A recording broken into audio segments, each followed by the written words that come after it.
Welcome back to another episode on the Coin King channel. It's your girl, Down to Crypto TA. Disclaimer: the content provided on the Coin King channel, including all videos, commentary, signals, and opinions shared by hosts or guests, is for informational and entertainment purposes only.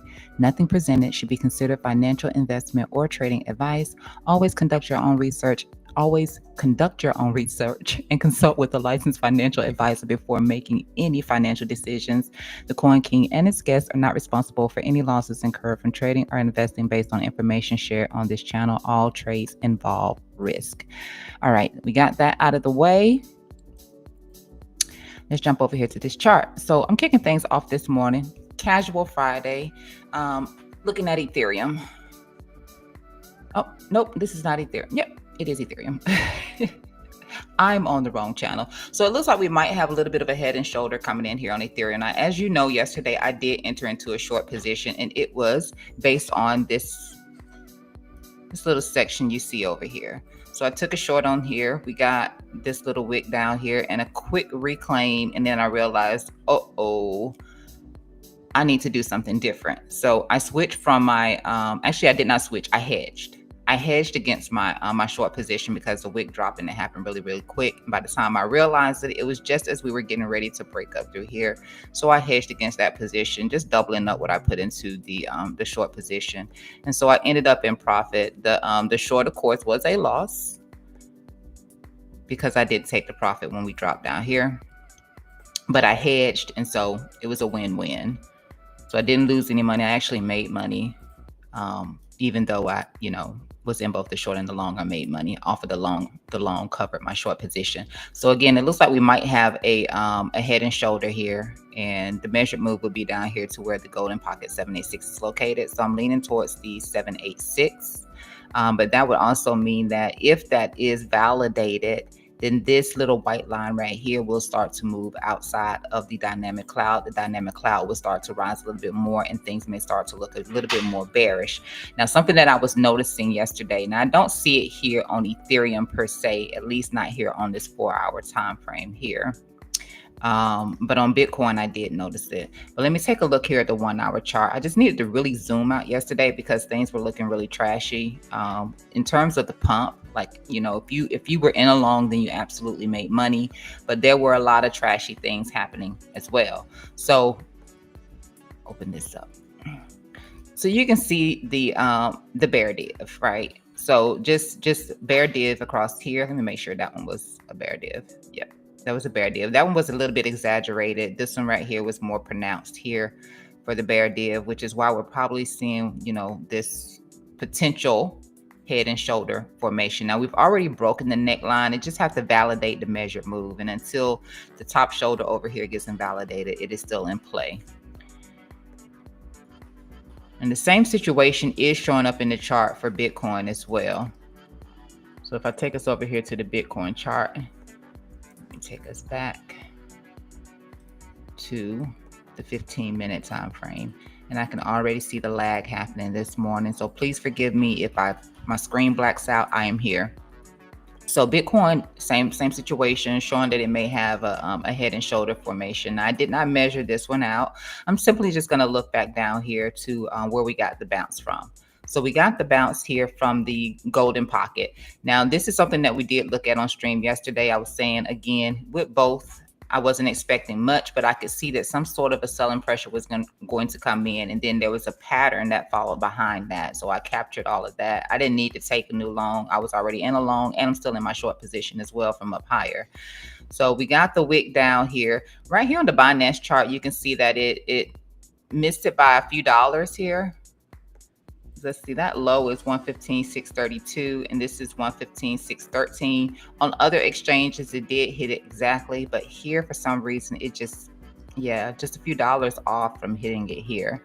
But anyway, this was the move that we were looking for yesterday, and then the continuation up to where the 786 and the purple box, and also mentioned the potential for the divergence. So I did draw this out in the chart. You can go back and look at the video from yesterday if you need confirmation of that. So rejection, perfect freaking rejection off of the level here, off of the high here.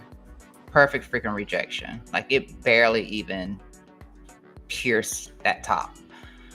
So we are still within a bigger bearish formation. Outside of that head and shoulder, we are still within a bigger bearish formation. But like I said yesterday, there's no point in being premature and expecting for it to absolutely break down. But seeing that we now may have a head and shoulder along with this ascending broadening formation, we could actually see a breakdown. Now I have identified a new 4-hour level, but what I did with this 4-hour level is I just put a little question mark over here just to see if see if it'll come into play. Right now, I'm just looking back here at where we got the bounce from, which is between 114,940 and 115,794. That's where I'm looking at currently. But if we do start to get the breakdown from this ascending broadening top and this measured move for the head and shoulder plays out, then I will be looking at the new zone that I captured this morning, which is 113,783 to 113,292. This would be the zone. Let's see. So here on the 15-minute time frame for Bitcoin, you can see absolutely freaking shit show, in my opinion. Bearish divergence all the way across here. The thing about bearish divergence, the reason why it doesn't absolutely play out is because sometimes at your lows you'll have bullish divergence, and it's just a matter of indecision. And then once if it's bearish divergence, but you continuing to pump, once the bulls reach exhaustion, then your bear divs will start to play out. So you just have a complete crap of lower highs coming all the way down through here.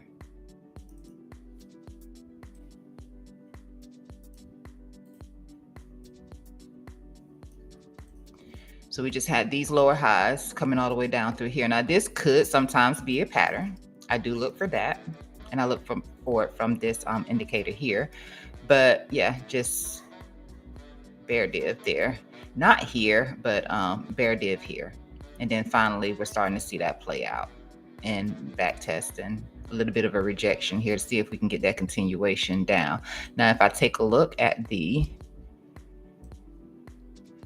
1-hour time frame, same situation here where you can see the bear div across here against this high and this high here, but nonetheless, this is where we were expecting for price to come to. All right, so nothing to really be surprised by. This was expected, some sort of a bear div, but coming into this this next 4-hour level there. Let's take a look here at actually, let me see what our delta is doing this morning. Okay. We'll have to wait for that to shape up.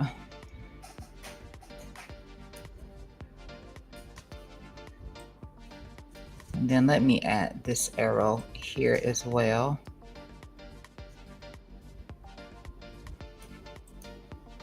So again, these are the two levels that I am looking for. Preferably we come back down and then we treat this as support here and not do this number here. Okay, which will bring us back down here to the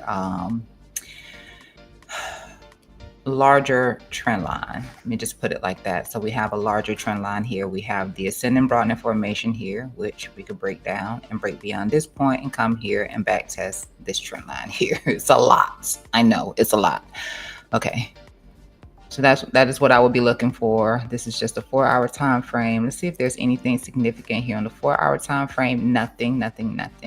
So this was just from the bear div yesterday. So we got this dot here showing some weakening, but the expected move was to come up here to this 4-hour range here, and then finally you can see we crossed the signal line eventually, and now we're crossing below the blue line.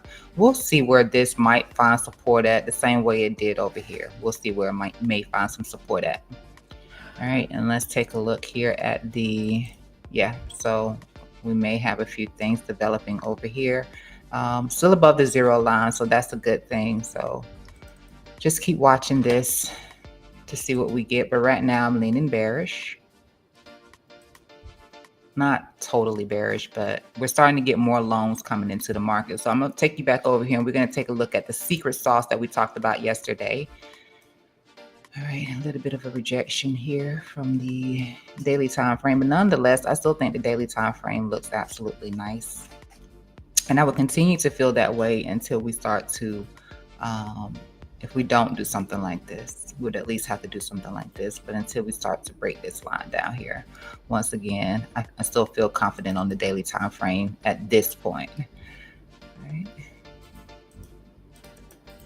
So we're back over here on this 15-minute time frame. Now let's take a look at CoinGlass.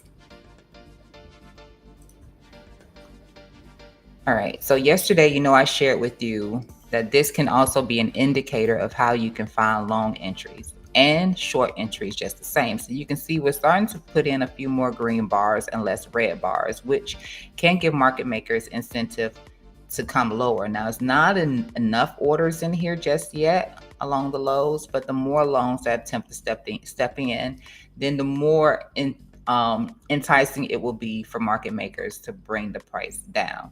So yesterday I said when you have a ton of short entries and you start to see a piece of green stepping in, and right behind that green, as soon as that red bar comes in, that is a long.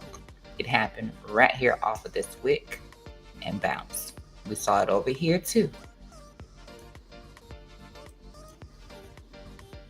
Tons of short orders, short entries, and then you get a speck of green and you go directly back into red. That is a long entry,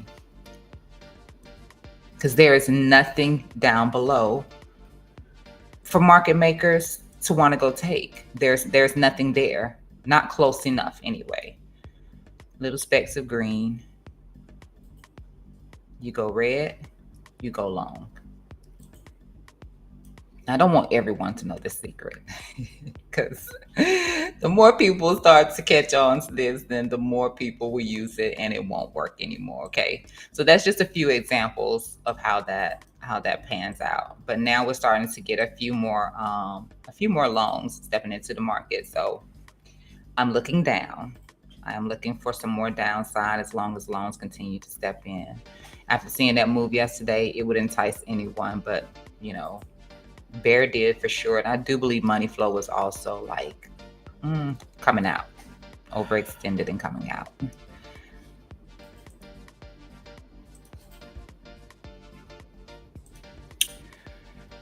Let's see.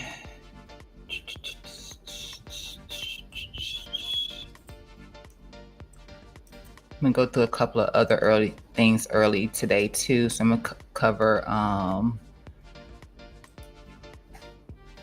AMD, because I am in the AMD position.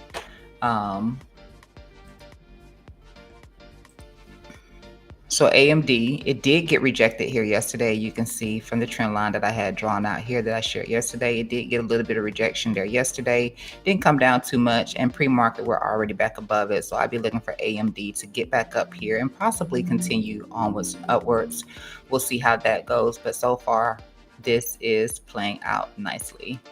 Then Circle, I did take a Circle position. Now Circle, it did end up coming back down against me. So, I took the Circle position from here. So it has dropped. It did fall back down. I did add to this position. I think I added like only about one more share, and then I have an open order for lower. But hopefully this will get a little bit of a bounce. I know with Bitcoin, the crypto space in general, this is heavily tied to the crypto space. And also, there's a lot of people looking to short it anyway because they feel like it is overvalued.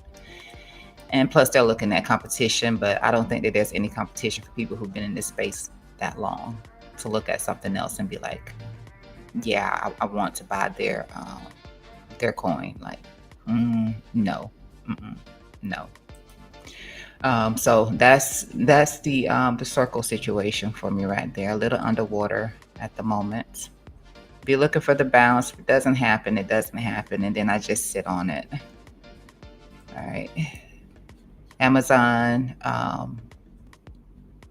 covered Amazon as well for that Amazon long position. Anyone who's still in that pre-market to 23.93, stalling out a little bit in here, but nonetheless, it is back within the dynamic cloud. So I like that, and potentially we'll see it continue to push up and come back into this previous week high, or at least fill in this gap here. And Nvidia pre-market 182.10. Yeah, yesterday, ridiculous, absolutely ridiculous, with the gap up and making a new high once again. So we'll see what comes out of our president's mouth today in terms of tariffs and whatnot. If we're going to keep having this conversation, we'll keep seeing all of this volatility in the market. A lot of selling's been happening over here on Nvidia too, so do be aware of that. All right, so back over here to our Bitcoin, and I just want to put this on these two charts here. Focus in on the 15-minute and the 1 hour, and ever so often I will drop down. Let me just capture these so they're not traveling with me as I move about. Current interval only.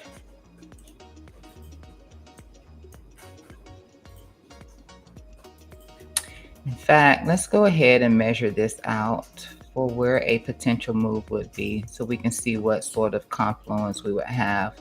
So thus far, you can see here, thus far, nothing has been broken. So that's cool. And I am omitting the wick here. So far, Bitcoin is still holding above this trend line. So we would want to see this trend line be broken here, right? I'm just going to measure it out. I'm going to go from this top here.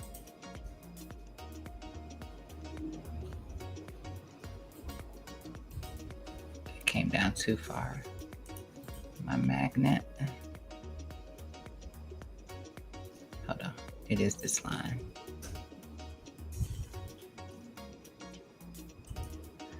As good as I can get it, it will be like that. And wherever it happens at, I just have to continue to move it. So it does, the lower part of this box here, just below where we had this golden pocket 786 at yesterday. So we'll be looking at this to see if this actually plays out. Again, so far, no foul, no harm. No neckline has been broken. I'm going to... I do want to watch this scale, but I'm going to take this all away, so I don't have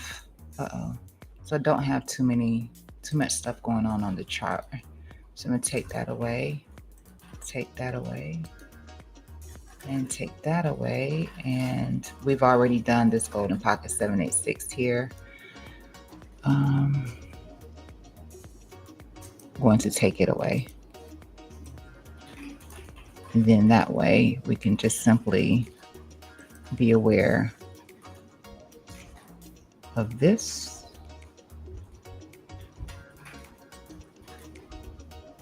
Should probably extend this out just a little bit more since it is a 15-minute time frame. And then we'll take that away. And then this is what we're looking at on Bitcoin today. Push this up ever so slightly like that. Okay, so I think we're all set here.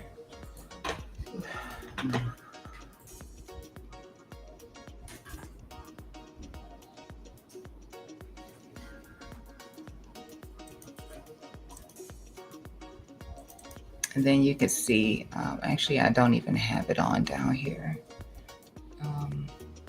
So let me add it, because I do want to be able to watch that or share that with you.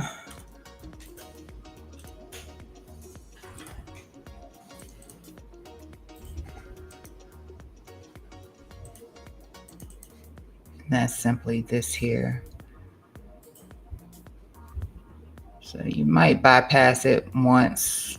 The second time it happens, though, with the bear divs also on the MACD, also on the Delta, and also on the RSI, and I could probably pull up a ton of other indicators where Bitcoin had the bearish divergence yesterday, and we got the drop. Are we starting to see that head and shoulder? So I'm gonna do this like this. I don't need to see that for now, but if something changes on it, then I will bring us back over to it.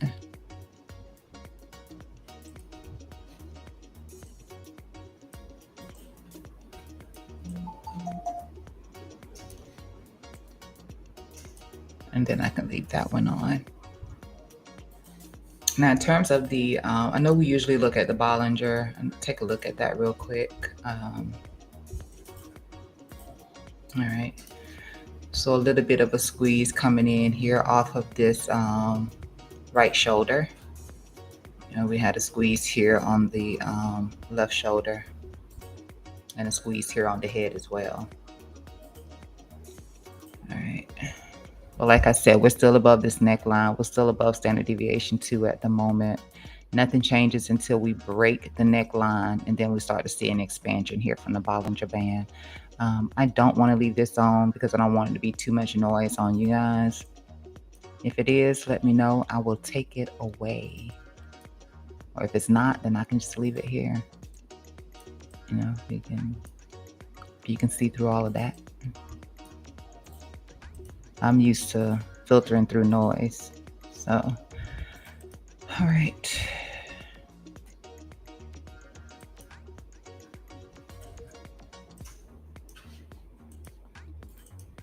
Just checking back in here on our Ethereum.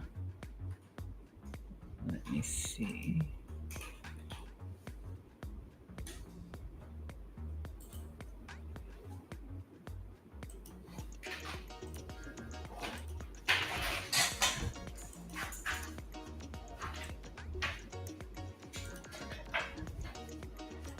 And in fact, let me just share this again for anyone who wasn't here. Ethereum does have a head and shoulder formation on it. It has broken below the neckline here, and the measured move, it meets with this 786 drawn from this low here to the peak there. So Ethereum has actually already broken below the neckline here.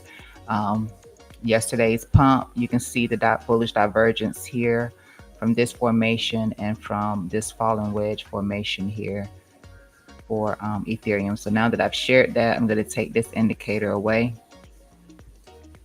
I'm going to take that away. And then we can focus on this for Ethereum.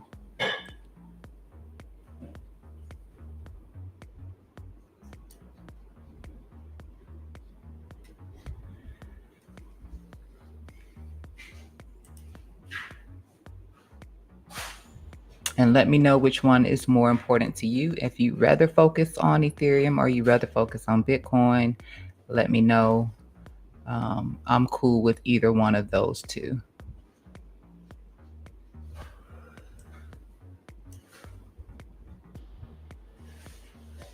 Let me take a look at dominance also here.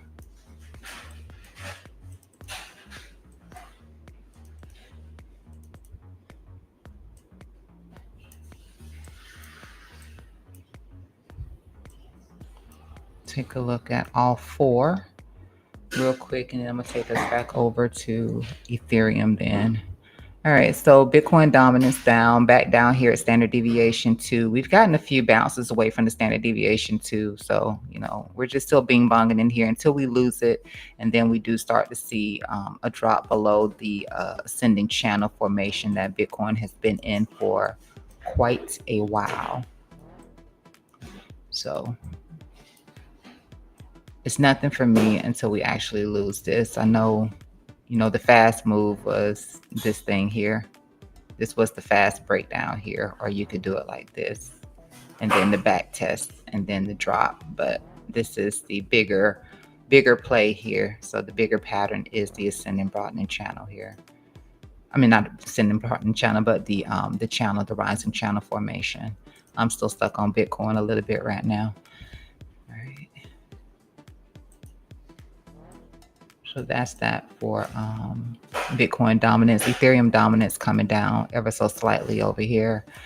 Don't expect for it to get too far. But it is Friday. We do know that money starts leaving the market on Fridays. All right, and then the VIX, yeah, came back up into this gap that it filled here. So it had a gap fill, came down, bounced off of that gap fill. It looked like it made a little small attempt in there. Nothing burger, dropped out, came back up, rejection. And now the VIX is continuing to roll over a little bit here. So that's the VIX. And then, of course, USDT dominance. It was actually trying to hold up here at the top side of this support level.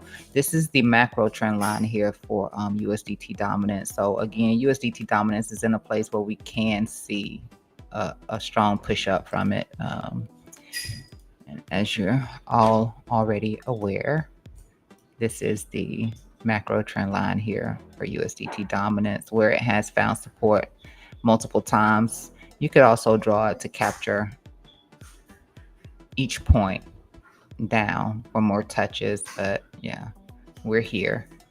This is where it is with a nice little squeeze here on the 1 month time frame. So we want to see this squeeze break down and not break up. So that'll be the thing here for USDT dominance.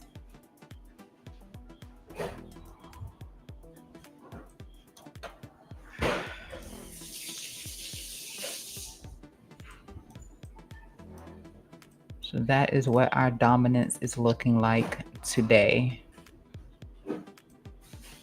thus far.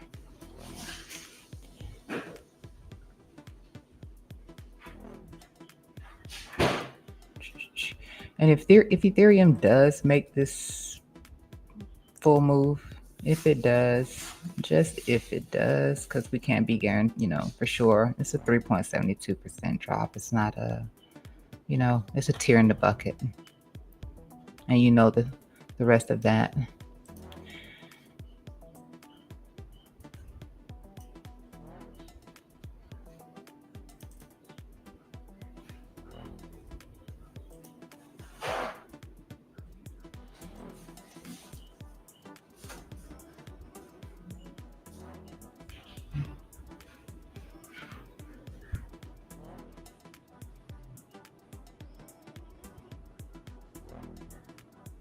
I'm really excited about this because I think it's going to be a much better play. Like I genuinely don't like when we have an overcast or a cloud above the indicator. I don't like when I see that, the cloud cover. I really don't like when I see that. I like for them all to fall down together and then bounce away. It's much nicer. It's cleaner. You don't get all of this, this bearish divergence that we so clearly had all across this 15-minute time frame here for Ethereum.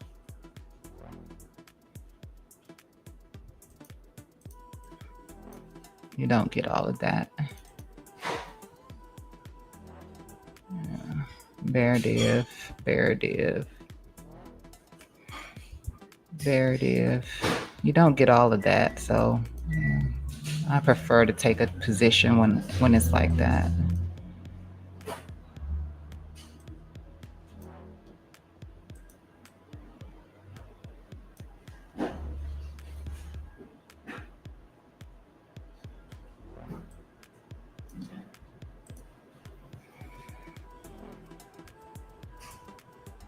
And of course, no change with Bitcoin. It is still holding there. Make sure that these don't travel with me.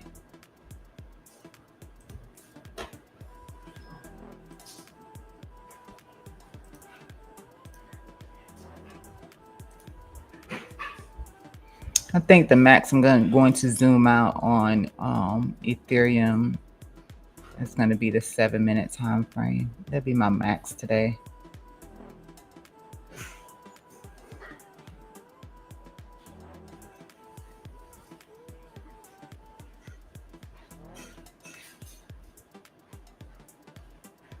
or my minimum. And it looks like it's already trying.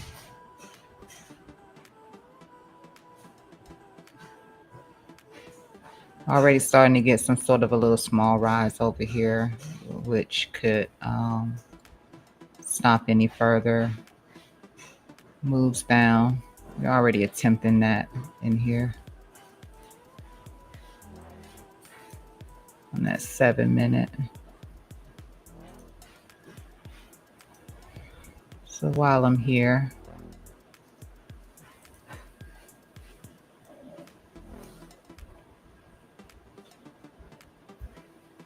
let me look back at SUI.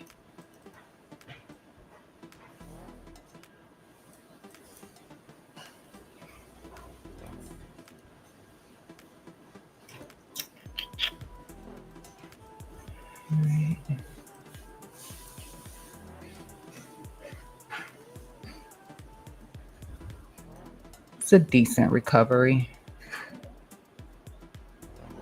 It never broke the low, of course. I mean, it's a decent recovery.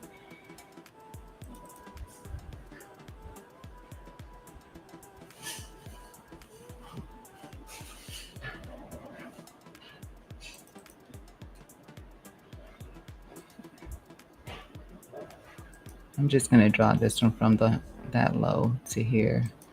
I'm going to get rid of this one because it never touched it. Let's see how this goes.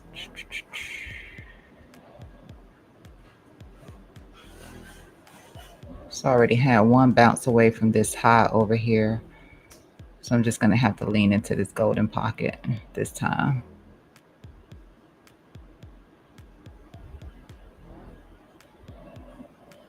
Unless it decides it only wants to come back and tap the top side of the range here. Just see what we got in here.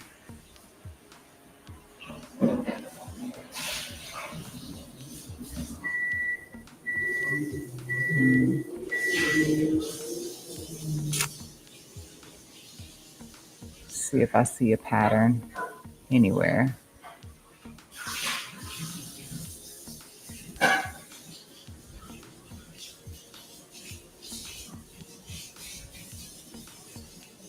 I don't really see anything. Let me add this here. It's another option.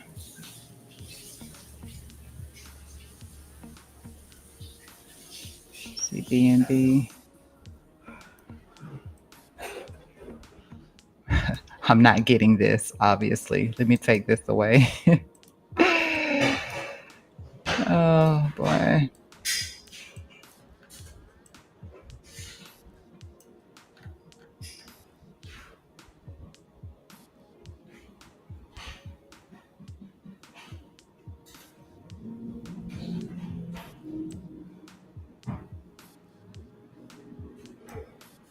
I mean, BNB already bounced away from its weekly level here, and there's nothing in the way of it at the moment. Hold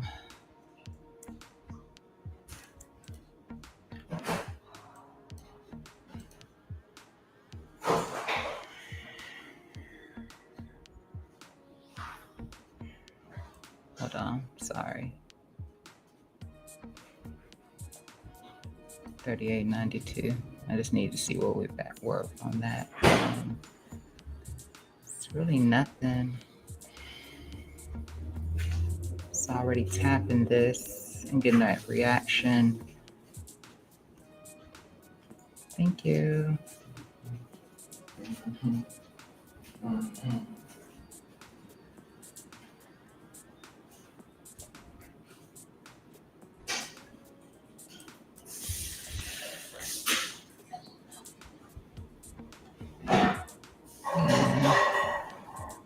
Yeah, I mean, it's already doing this, so I really don't see anything here. But if we get past this, let's see if I can capture that.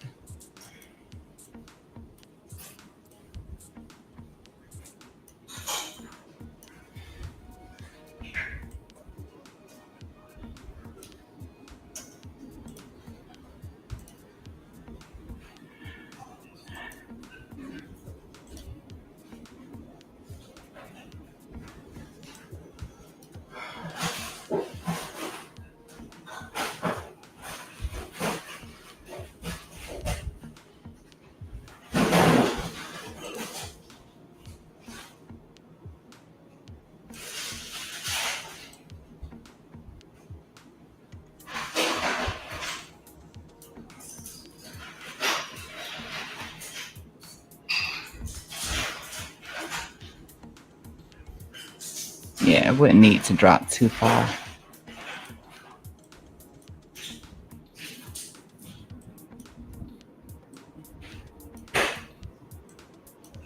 Just look for it to come back into that. It doesn't have too much more to go. I don't really see anything here on this chart that raises a concern.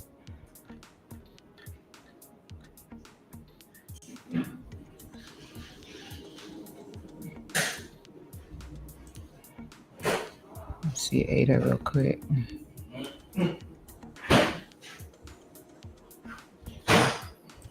I guess I won't get this either.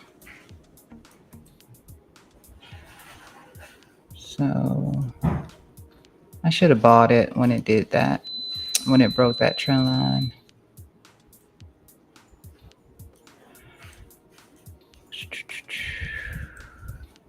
It is pretty simple. It either comes up here to this 82 or it falls back down here to the weekly top here at 78.16. So that one's much more simple. And if it continues to push, then I would expect for it to get above the previous week high, probably even SFP there. And then of course we have this larger trend line here for ADA. Which if we move out here to a weekly time frame and let me just never mind.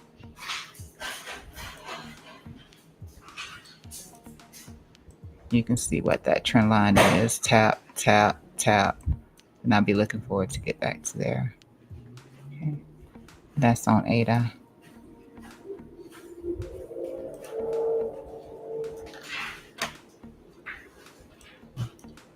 So very simple.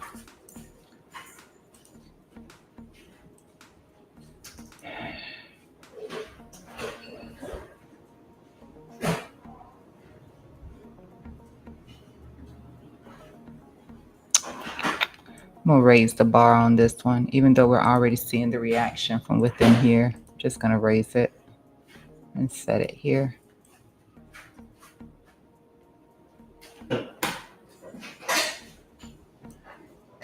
$2 hour.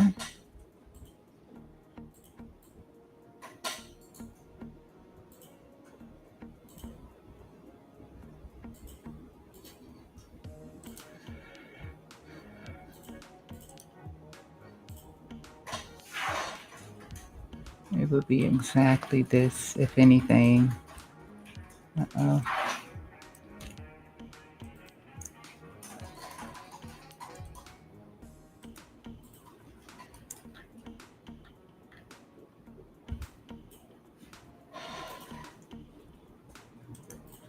Yeah, it would be exactly something like this for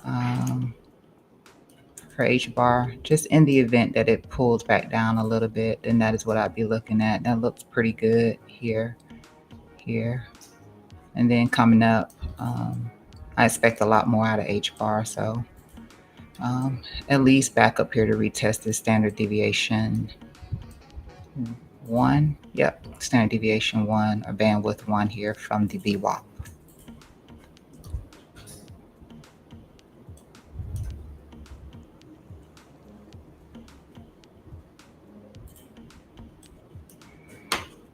Let's see if I put this on here. Just in case, because that looks pretty good in here too, right? It actually does. Let's see, touch there, tap there, support. So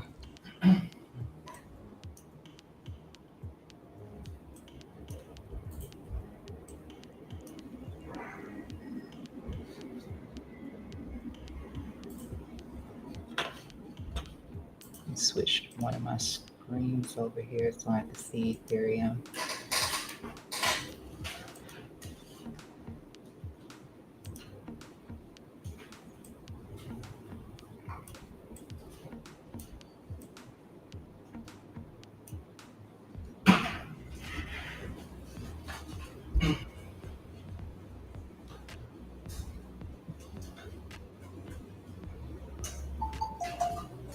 And again, on that 15-minute time frame, Ethereum is trying to hold the fast signal down at the lows.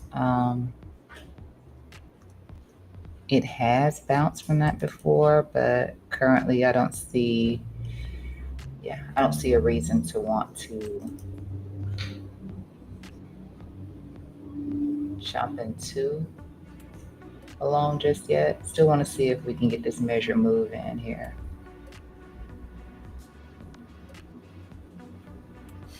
All right. So this is H bar.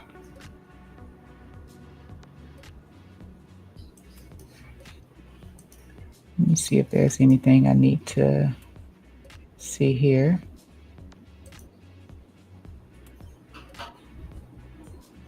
So we actually don't want that. If anything, it does this and then it moves away because you really don't want it to be below the dynamic cloud. Below the dynamic cloud can be a little bit more pain. So with that said, I'm going to leave it here so I'll know that if that happens and that's the case. Otherwise, it does just break from here and continues to push higher. Indicator is looking like it is going to get that correction though. Don't have to look for much, but 25, 25. Let's just say 25, 25. We'll see if we can stop it there and then continue up for HR.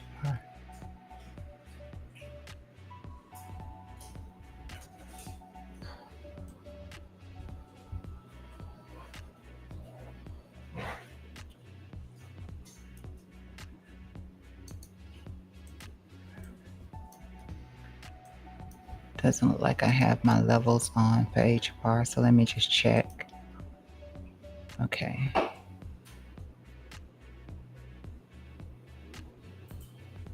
Yeah, so somewhere within here.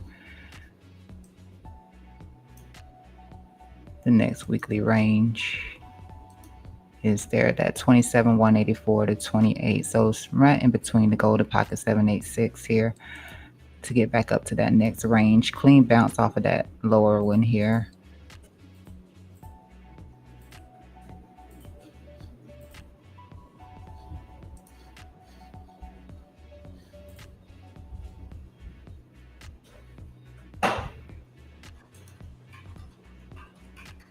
Looks good.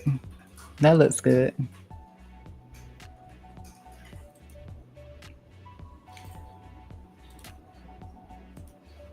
See what hype ended up doing. So hype is just tapping into that weekly average range here. And you can already see the reaction here.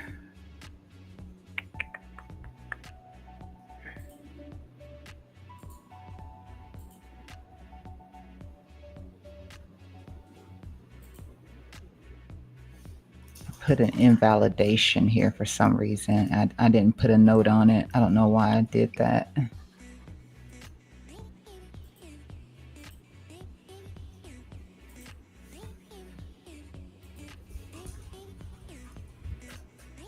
Okay, and that's lined up with the top side of the dynamic cloud. So once Hyperliquid is able to break above this, that may have been what I was saying an invalidation for. So to stop the continuation down or whatnot. Once it's able to get above here, then it has the potential to run up a lot more. See that next level in here? I was looking at this, which is around where this previous week high is located at. And that's 46.31.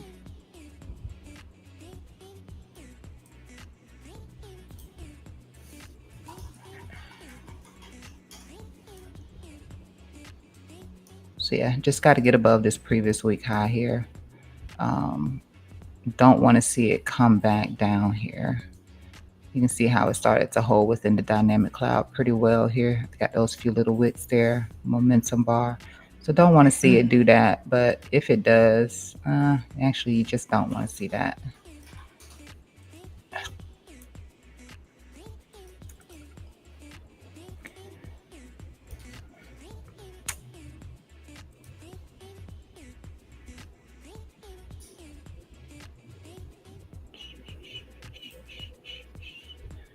All right.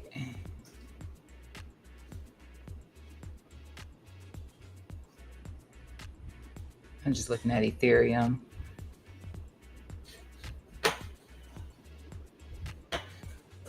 Actually might be finding some strength in that 15 minute.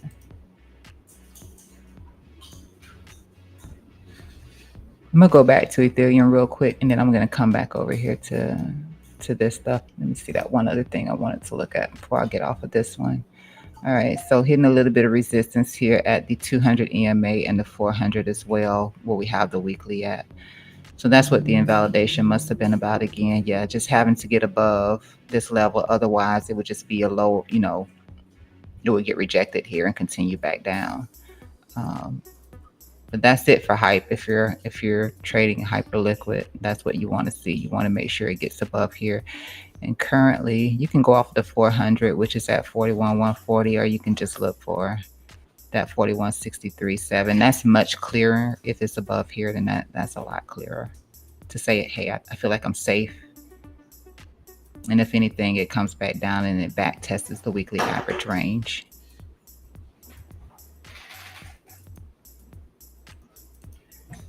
And drop back to the 15 and look back at this.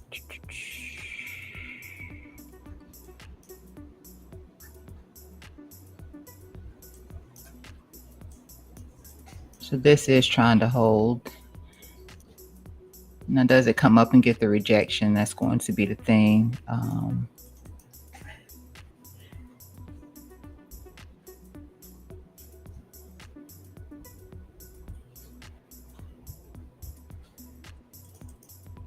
Can already see how it's got this spoon underneath it that it's trying to hold.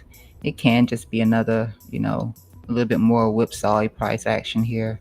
This is falling, so hopefully it'll continue to fall, at least down here into oversold territory.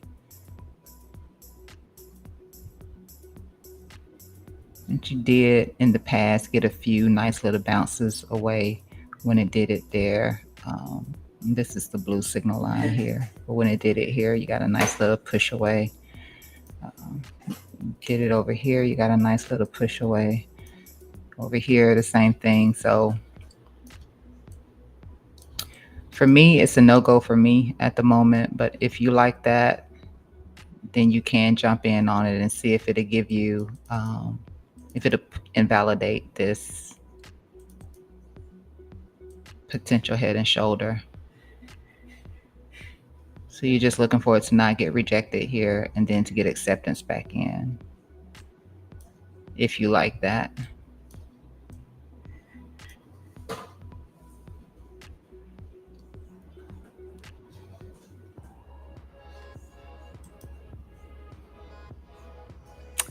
Bitcoin's doing the same thing. Let me check.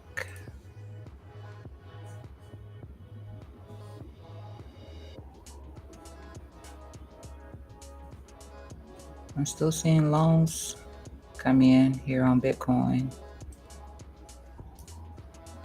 Not really enough at this point, but still got long orders coming in.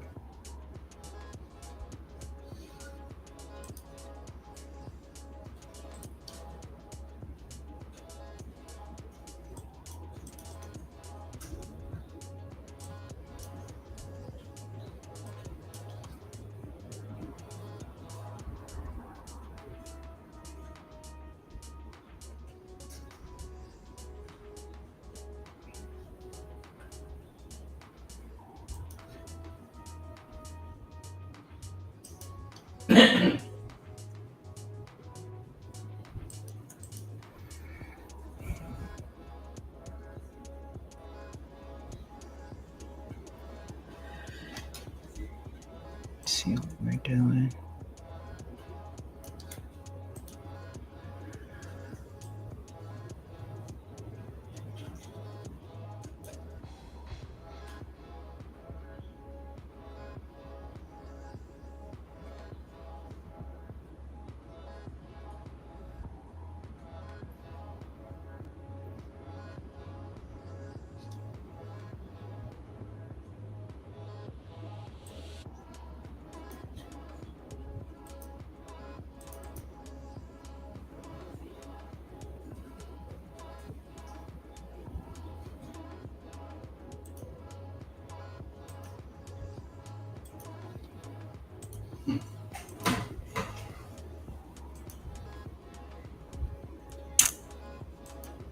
Why though?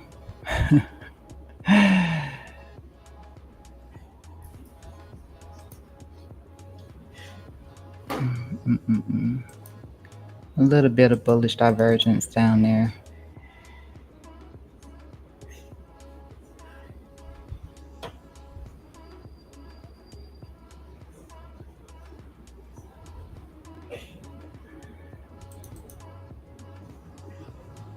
Exaggerated here.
Again, that could work. I'm gonna wait. No, if I don't get in, I don't get in. But I'm gonna wait.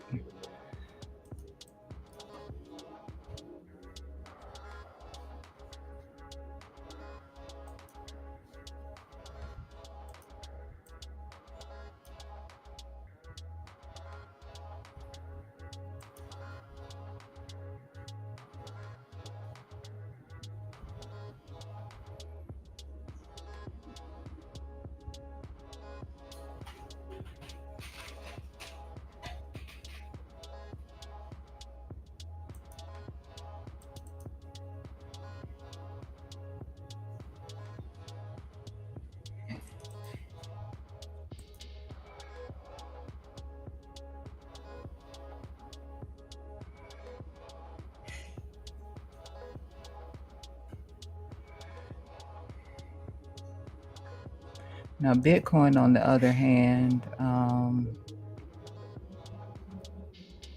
of course, it never got the break here. I'm just gonna move this. It never got the break below this neckline here, and it's bouncing away from this trend line actually.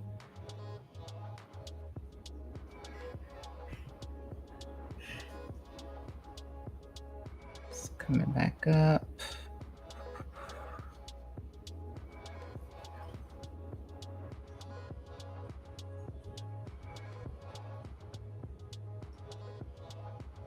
And I'm gonna say what I always say. I don't like this, but it didn't stop it over here. I don't like that. But for some reason, it's been moving off of the fast signal here lately. It has a little spoon underneath it too, trying to hold it as support. It's just not for me. But that has been the thing that has been given here lately. So if I'd have taken it from exactly when it hit that, I just don't like it.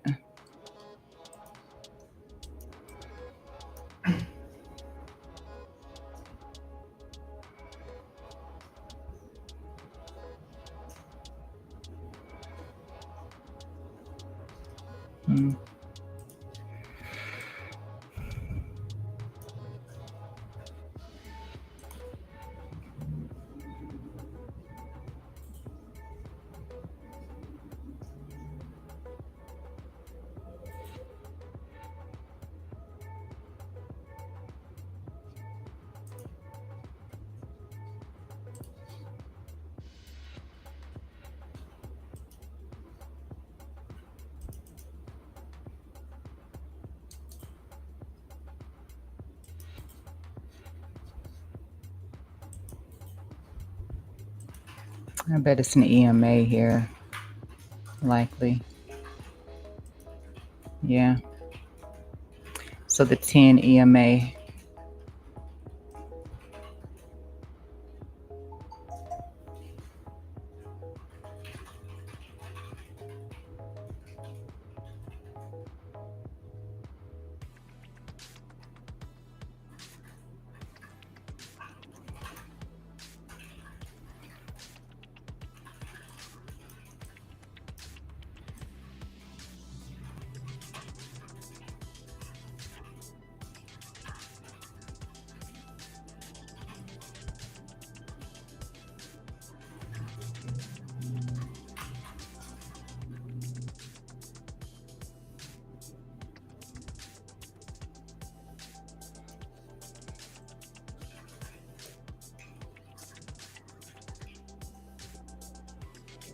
I think I'll leave it like this, the 4-hour and the 15-minute.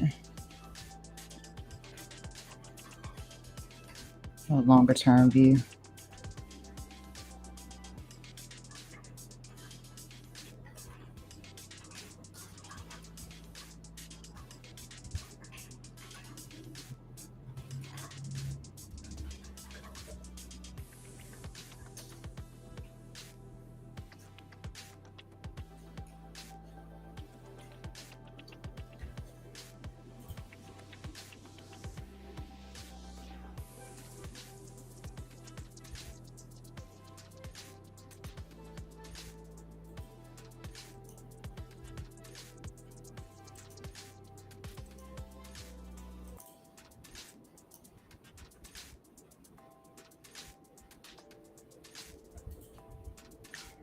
I don't know why this is happening.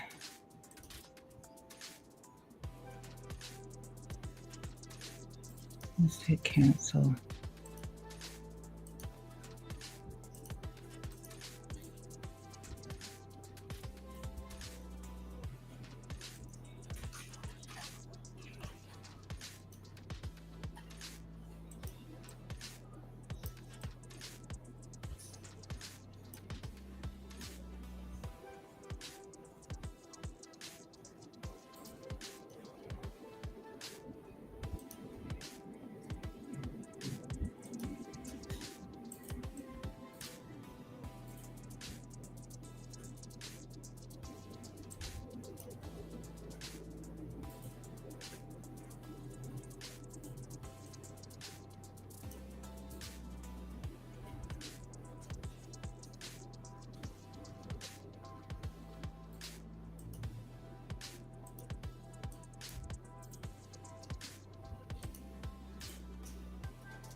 How about that was a perfect little tap?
Yeah, Ethereum dominance is trying to come back up in this moment. I don't know why I sound so depressed just saying that.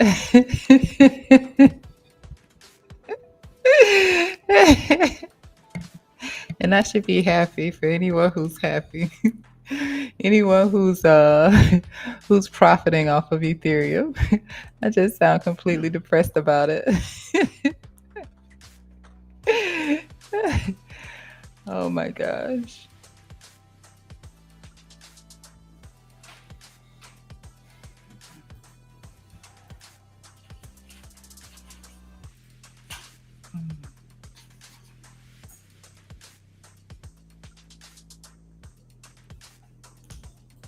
Oh, I have hot coffee.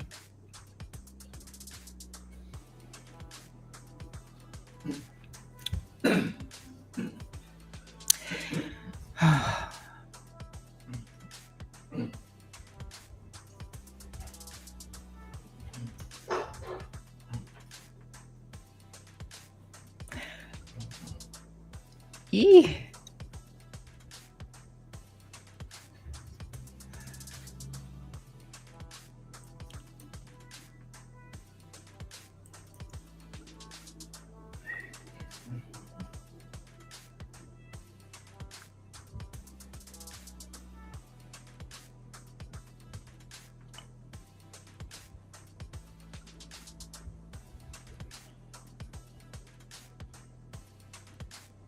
And I promise you, I'm not hoping it fails. I'm a little bugged out by it, but I promise you, I'm not hoping it fails.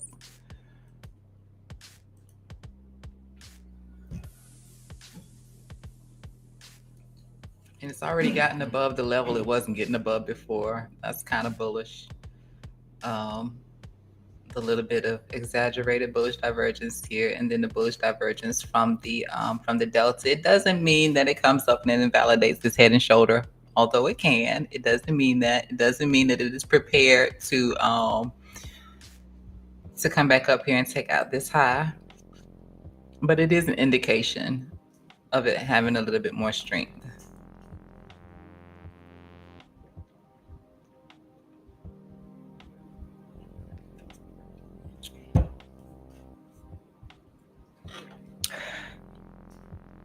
One thing that will,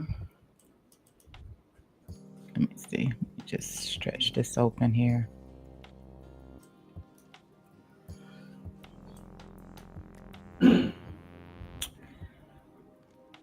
Okay, not quite, but close.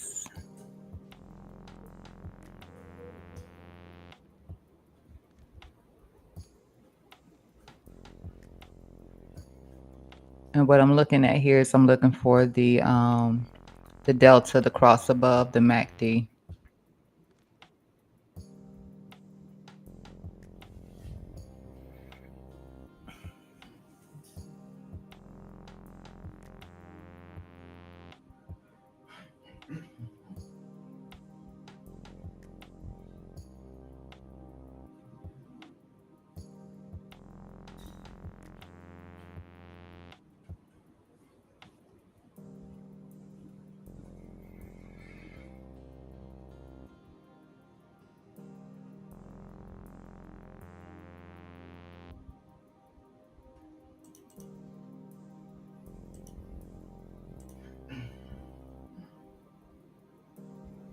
So I just took that away so you can see that.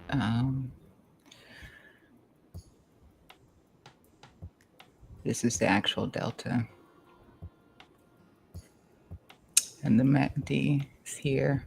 I don't even have to have this one on, to be honest.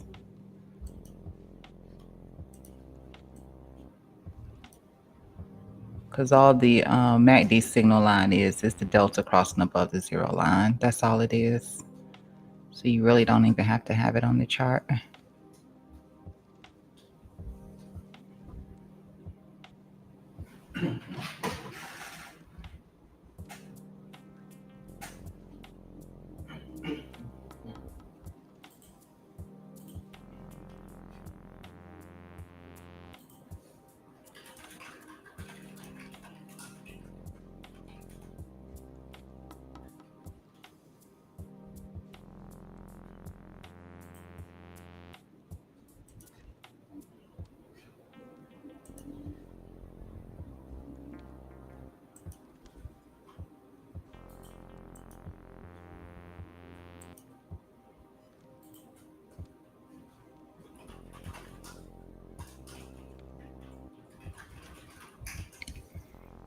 And what that is the 4 hour trying to push back above the EMA 5.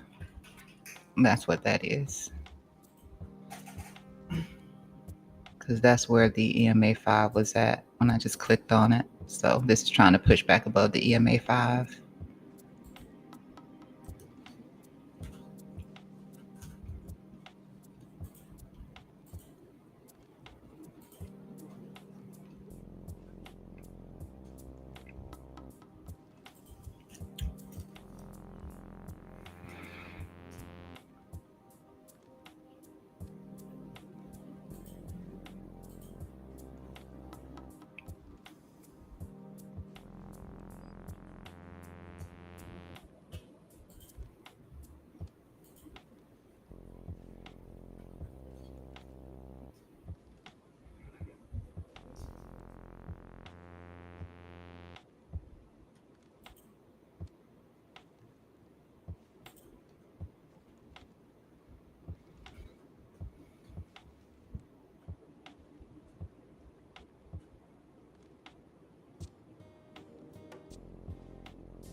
Now, rising channels do break to the downside more often than not, but I wouldn't mind if price came back and tapped it and got the bounce away. Not saying it's going to happen because right now I'm just looking at this measure move here potentially happening. And if I sink this in, then that's not a lot. It's just basically back down here to this 786.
Yep, I'm just gonna keep waiting and see if we can get this measured move again. I mean, it can.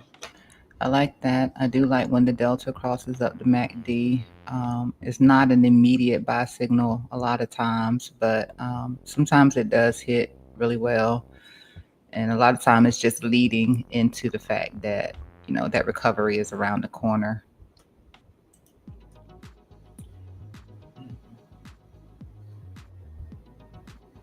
I just have reason to think that there could be a little bit more downside. Just a ton of bearish indications, but like yesterday, I saw the bearish indications, and it just didn't go that way. So sometimes it just doesn't go that way. Sometimes you get a squeeze, and yeah, it happens.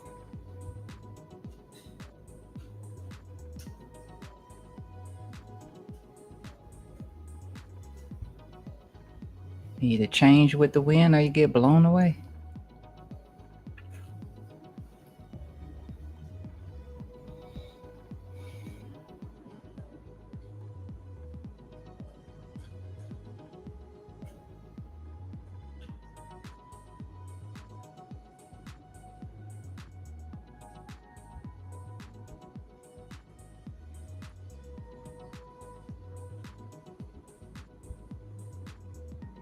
All right, I'm going to hide myself for just a sec so I can gobble down my food, and then I will put my mug shot back on screen.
And I stand corrected. That's the 2. Do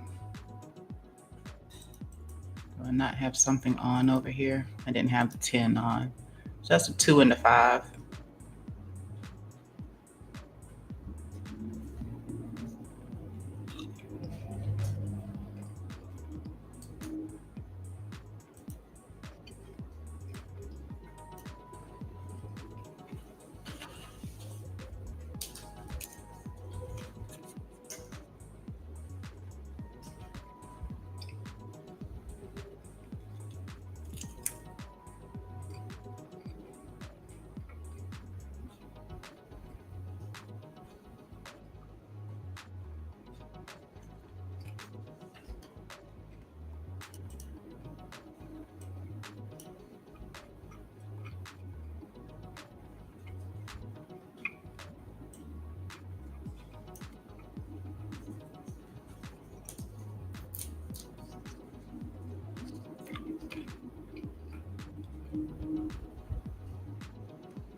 We actually don't even need this too, because basically it's just getting back above the neckline. So I'm gonna take that one off.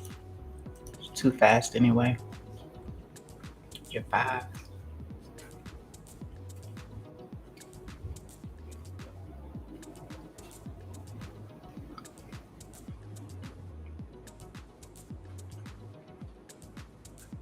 And what was that, 10?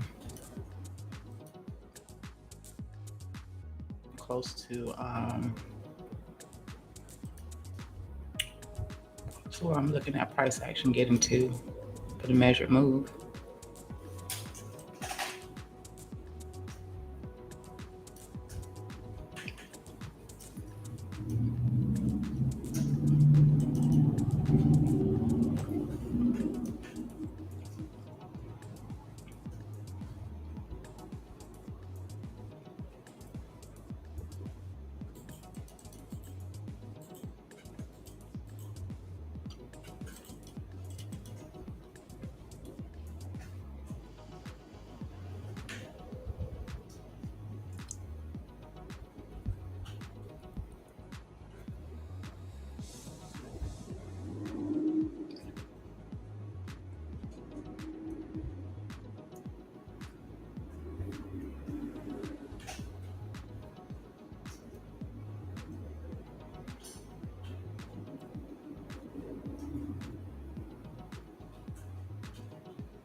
Mhm.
All right, so Bitcoin is back on the neckline.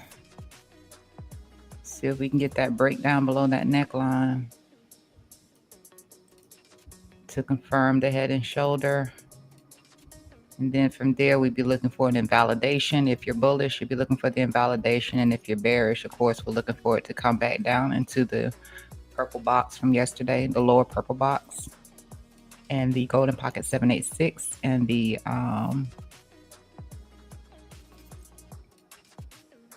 Broadening top formation descending trend line of the broadening formation.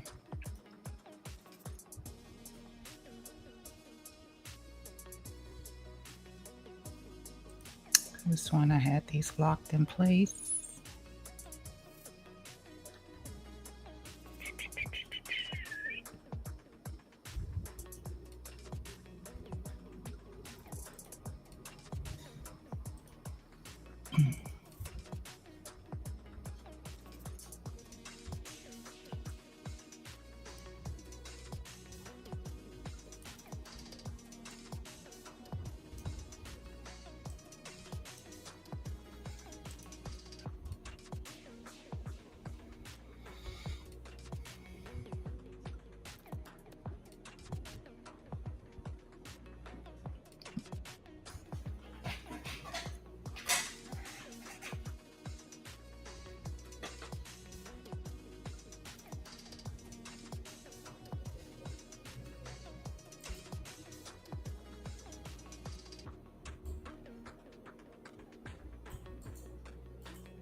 Sorry. I flooded my desk with some stuff.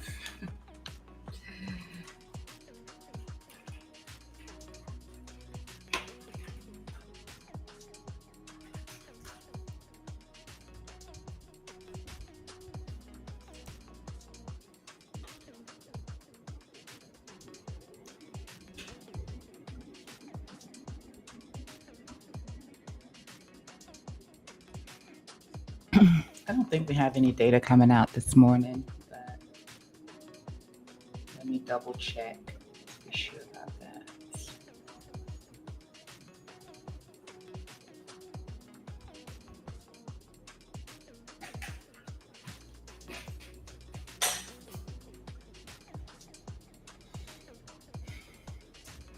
No, we don't have anything.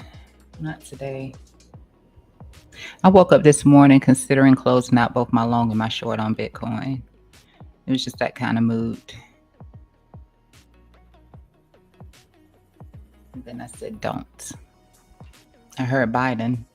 He said, don't.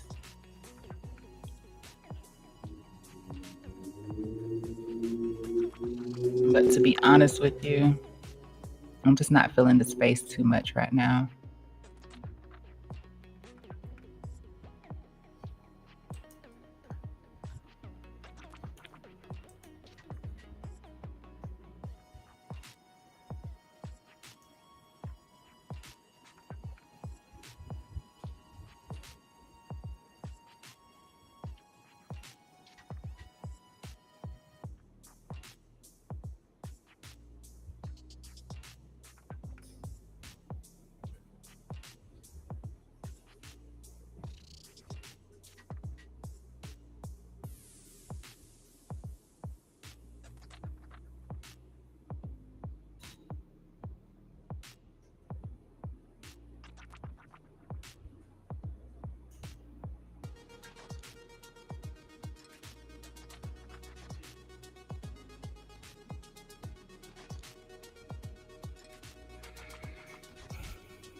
All right. Ethereum's still holding.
Let's take the Bollinger away. And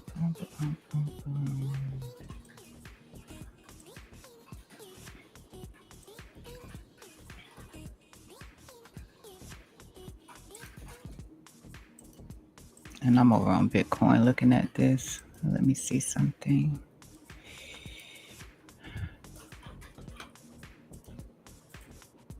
I've seen what a lot of other people are looking at, which is that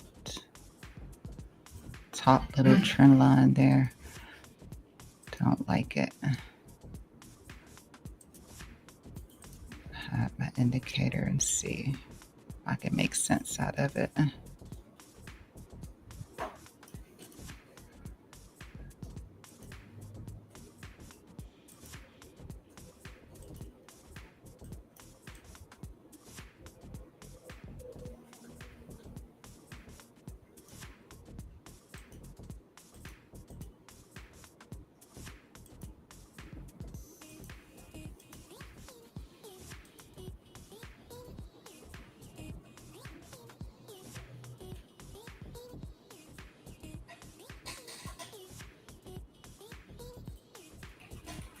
Can't.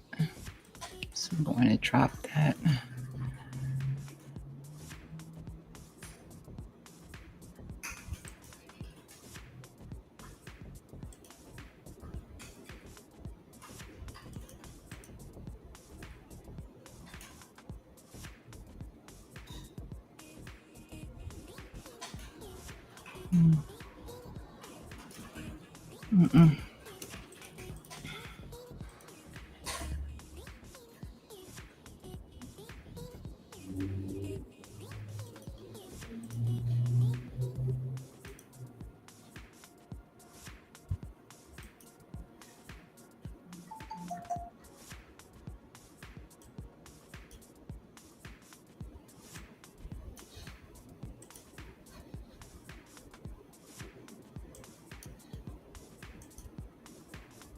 Okay, so Bitcoin has ever so slightly broken below that trend line. I mean, it's tagging it like almost perfect. I'm gonna go ahead and put my labels in here since it is.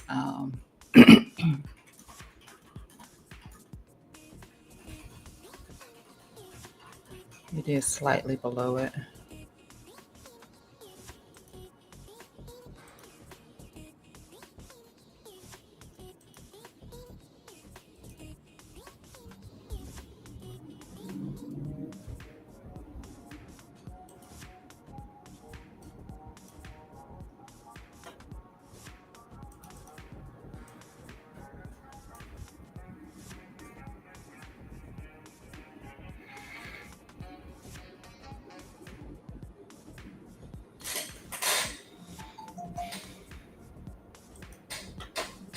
I'm just going to take that away.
can fill it with a little bit more green in here.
This platform hates when I switch between screen shares. I had to make sure I could say that word right. I was about to say, I don't know, my southern accent.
All right, opticalart.com.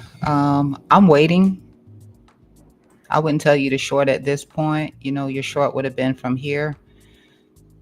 Gave this level here yesterday. So, I would just wait to jump into a long position. Me personally, I'm looking for the measured move to take place, which would send Bitcoin back down here to around the golden pocket 786, and where we have this this trend line here from the broadening formation. And if anything changes, I'll speak up. But right now, this is what I'm looking for. I'm looking for price to come back down here and back test somewhere down here around this lower trend line of this pattern. Has a head and shoulder. I mean, I can't tell you what to do. If you chose to want to play the breakdown, you can, but I wouldn't take a short from here personally. If you're a trend line trader, then you would be getting short here. But, do have a lot more loans jumping into the market at the moment, which could send prices down.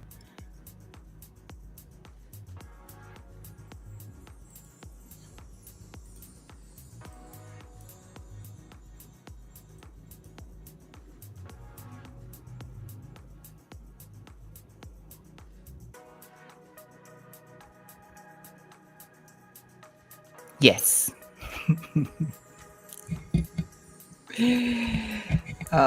Yes, we do have a head and shoulder. Yes, and yes, we are just starting to break below this neckline. Just starting to break below it. So, like I said, if you want to short from here, you can. I'm short from higher. I'm short from around 120. So I'm not going to be shorting this personally. But this is what I'm looking for on the measured move. And then if we break down from the ascending Broadner formation, which is a bearish formation, then I'd be looking for price to come back down here and back test this larger trend line here. But if you push out to your daily time frame,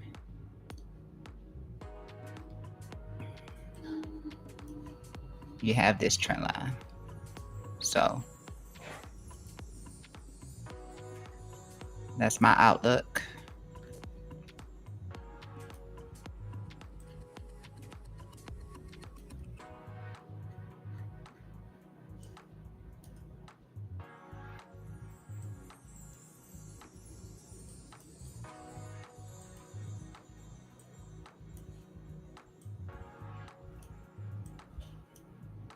Okay, so apparently we're starting to break the low of the dynamic cloud as it is rising, which is also another bearish indication here for Bitcoin.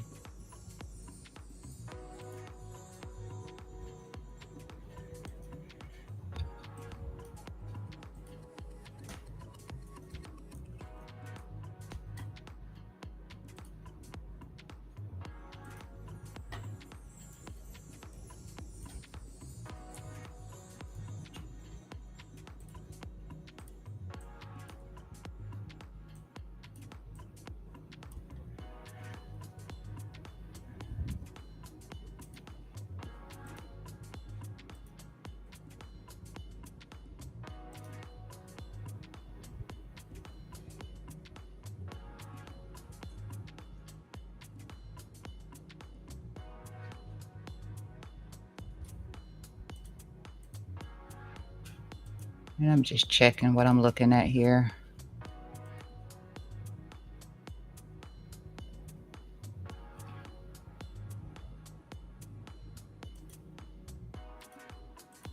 Okay, so basically all this is that I'm looking at here, right ball is about to drop.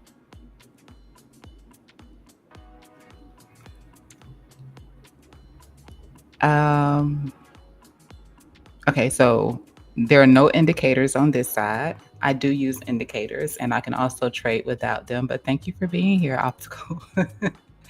I do this and I actually give perfect return and rejection levels. So, but thank you. Thank you very much. You don't have to teach me anything. I'm open to learning things.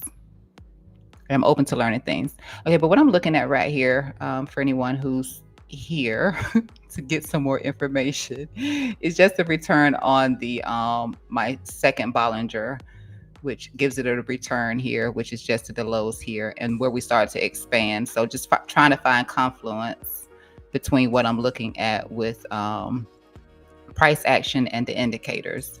So expansion does start if we do start to lose the golden pocket here, which is also in confluence with the bottom side of the Broadner formation pattern here. So it would start to expand here, and then everything that I mentioned earlier about the larger trend line coming from the daily time frame, or it's not really a macro, but a midterm trend line here coming from the daily time frame, that could be a return along with the new level that I have dashed out here. And I'll actually just put this one in white.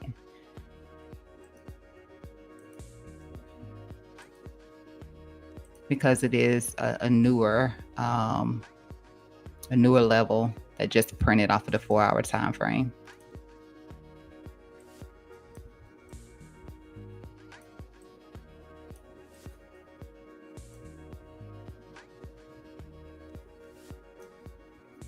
Optical, are you short?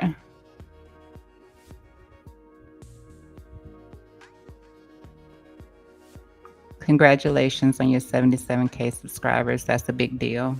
So congratulations.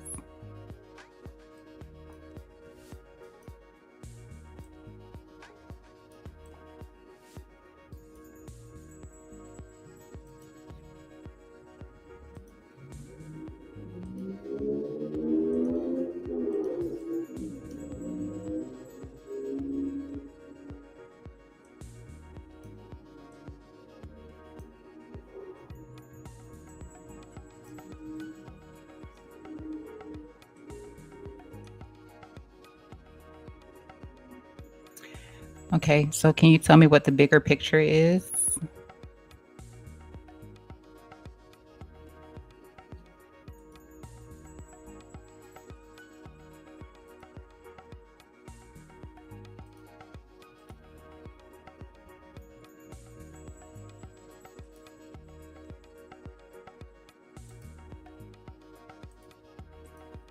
I'm going to entertain you.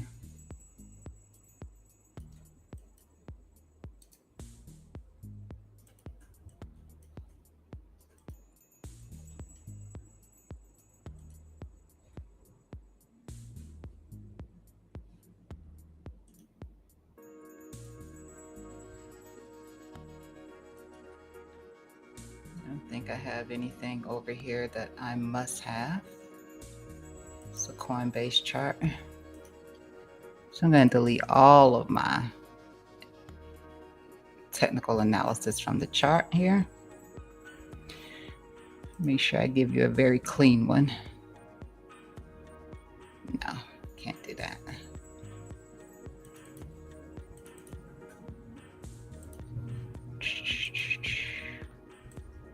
All right, here's your daily.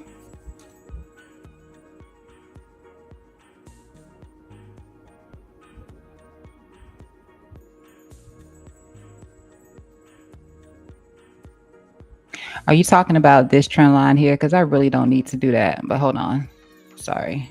Let me just take this back over here to the Binance chart.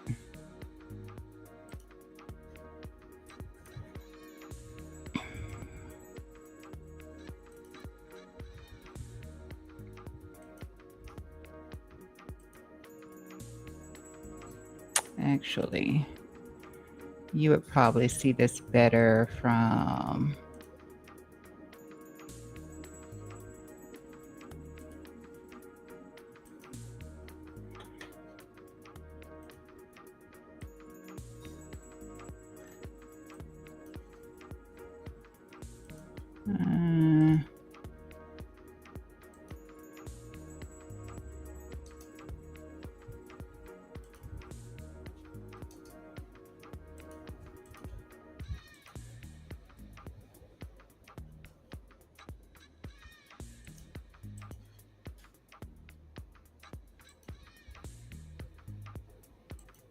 no, I don't have it on that one.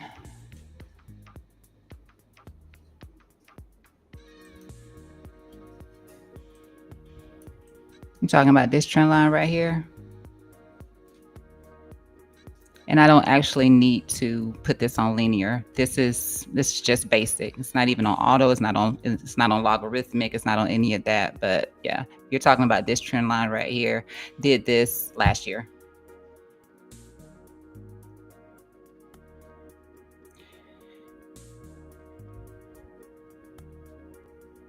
But yeah, here to here, because that's been done. And then you have the ascending broadening formation here.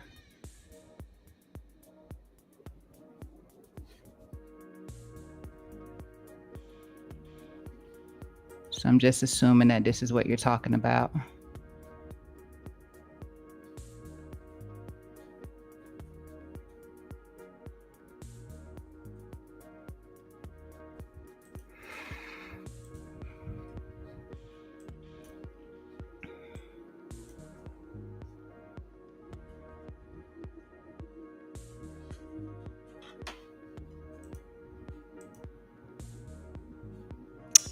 Probably because you have yours on linear or whatever you say you have yours on, but yeah, I'm good.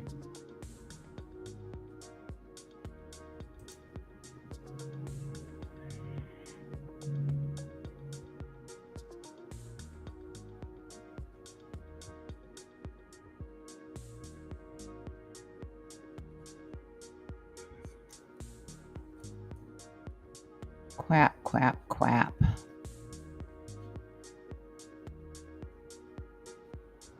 Let's see.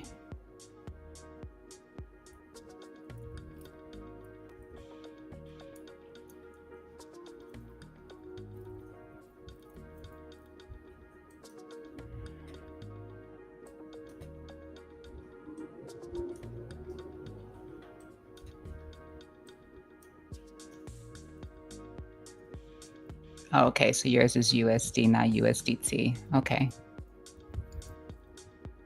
I don't think that it should make too big of a difference whether it's USD or USDT.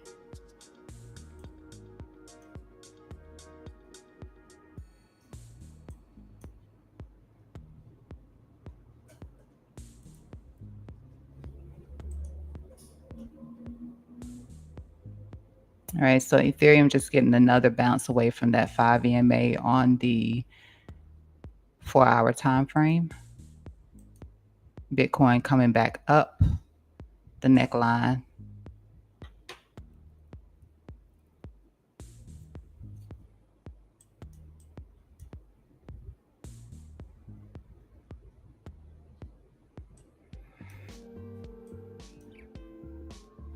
Again, invalidation could be in here, or you could just get some sort of a complex head and shoulder as well.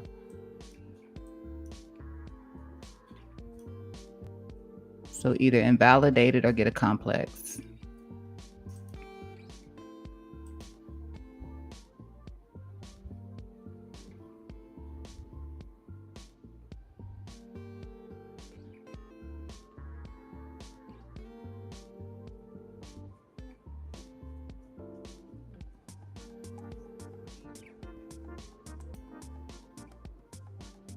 Yeah.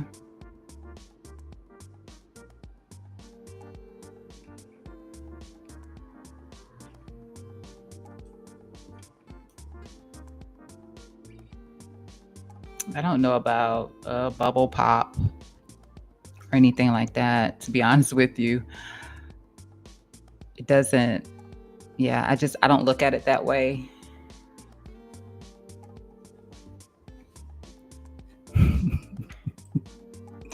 Thank you so much.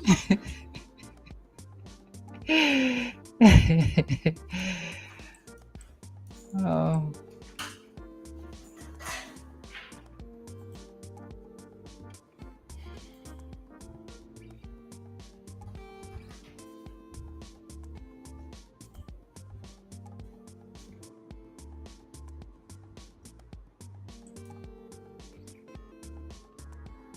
Okay, so as I was entertaining opticalart.com,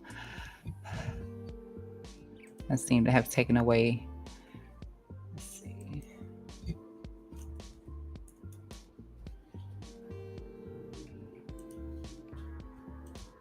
Just wanted to put that back on. Take that away.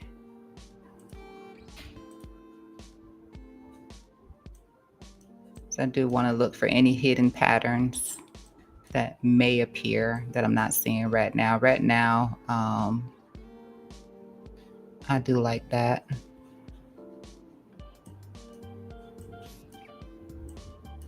I like it for if we invalidate the head and shoulders.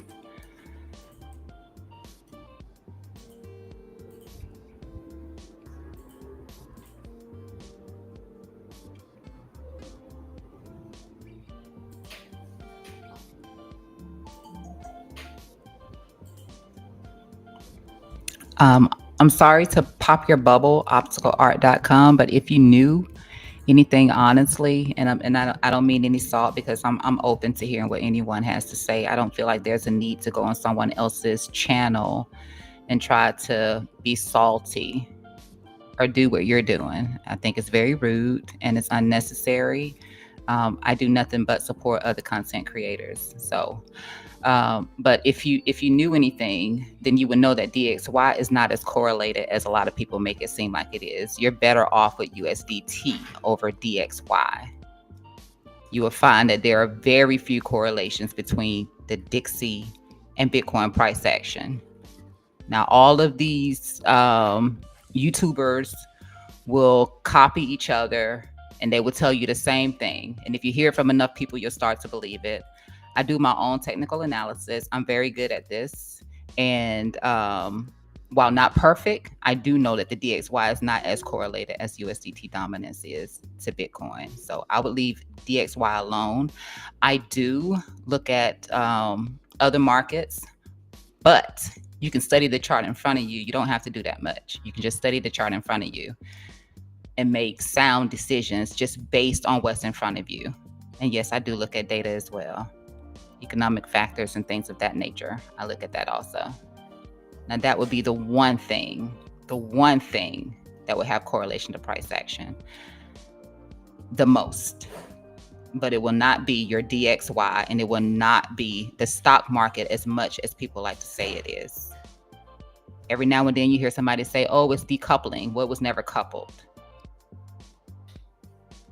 Very few correlations. Just study the chart in front of you and you'll be okay.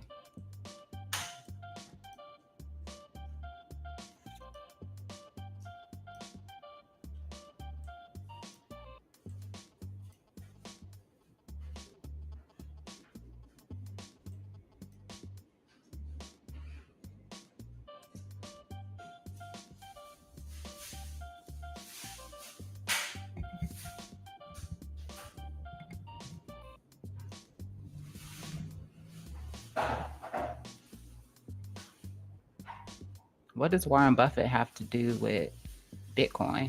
Or are you Warren? Because I don't know what that has to do with crypto.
All right, so I'm just flipping us back over here to the Ethereum chart. I'm just going to do the same thing I just did on Bitcoin, just simply because there are enough touches here to also validate something different as we continue to chop this line here.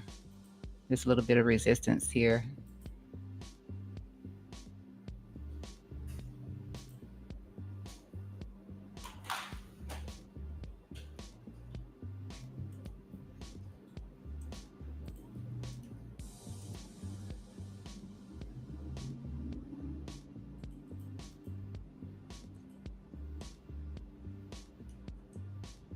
and continuing to respect that 5 EMA too for that 4-hour time frame.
All right, so we are starting to get more and more loans.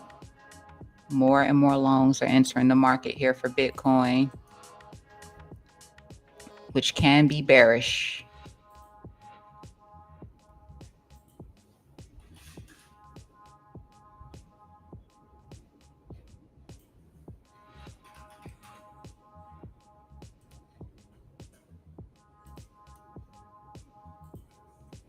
Even if we do get this little breakout from that descending trend line that I shared with you, this could still be bearish.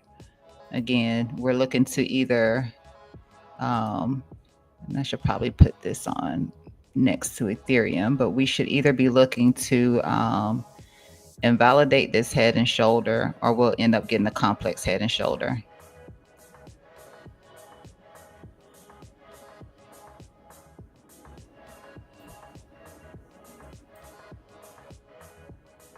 And so with this bearish rise, we want to see that get invalidated.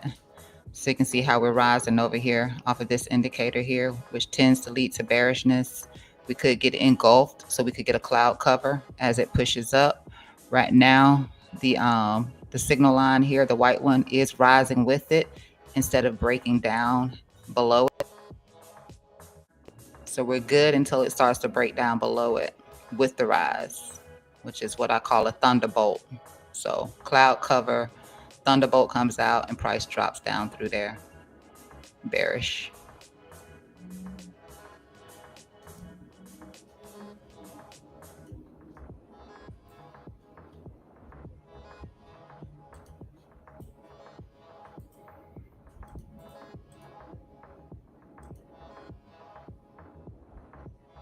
Same thing is happening on Ethereum, but at a slower pace than is happening on Bitcoin.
Check volume on that.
And this is a great example of why I said I would not take a short from here. If you're a breakout trader, then sure, you would have did that. You would have knew where to invalidate it, but I wouldn't take a short from down here.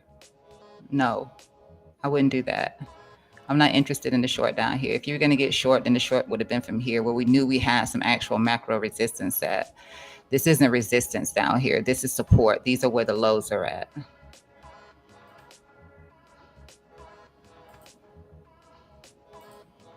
Shorts come from pivot highs.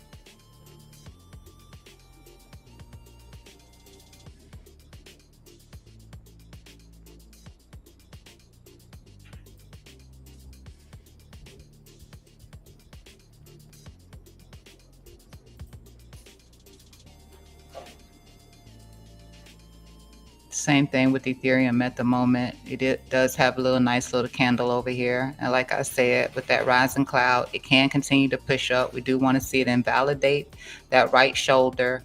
If not, it becomes a complex shoulder. But we do want to see it invalidate that right shoulder in order to get the attempted continuation up, at least for Ethereum, about 4,008. And for Bitcoin, we do have to get through this resistance here. And then once we can do that, then we know where the next zone is here, 118,781 to 119,759. And I will highlight that again for anyone who needs this zone here.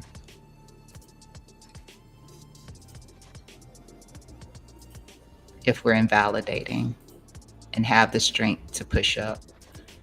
But with the cloud cover, it just, it could be I don't want to call it a bull trap per se.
Looks like a connection error.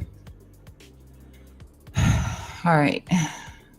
We'll flip us back over here to look at Ethereum. That little trend line there. Remember I said to bounce off of the 5 EMA here. That's coming from the 4-hour time frame there. The bounce up. Got above this descending line here, but you know, we're tapping into the one from the neckline at the moment.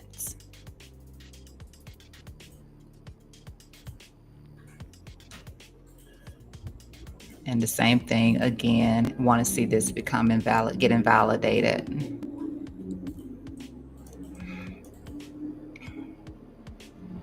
A lot of people like to look to the head for the invalidation. You could also do that because like I said, it could just become a complex head and shoulder instead.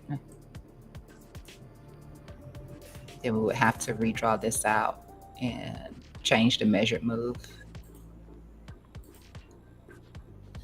A rising channel here, which again typically breaks to the downside, but no need to be premature.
I was really pissed off, but You want to go bash on him? no, I can go heck bash no. on his channel right now. No, Like, tell him, no, like, don't that's not what we ever do. That's not what we do. Okay, I'm about to go in there right now. I jump on his channel. Like, No, don't you no, ever that is not what come we do. interrupt my It's my good. technical analysis host ever again.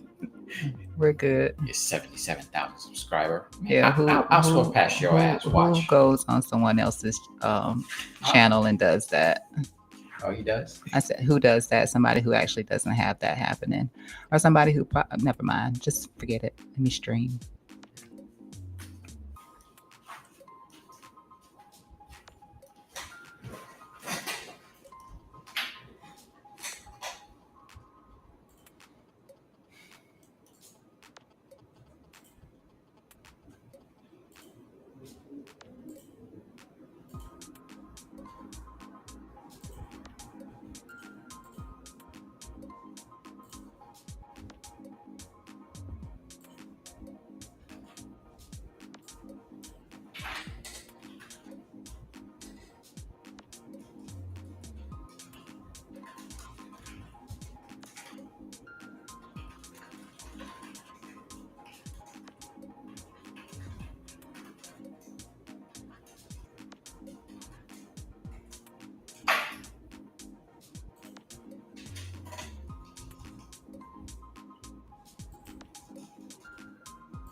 Alrighty.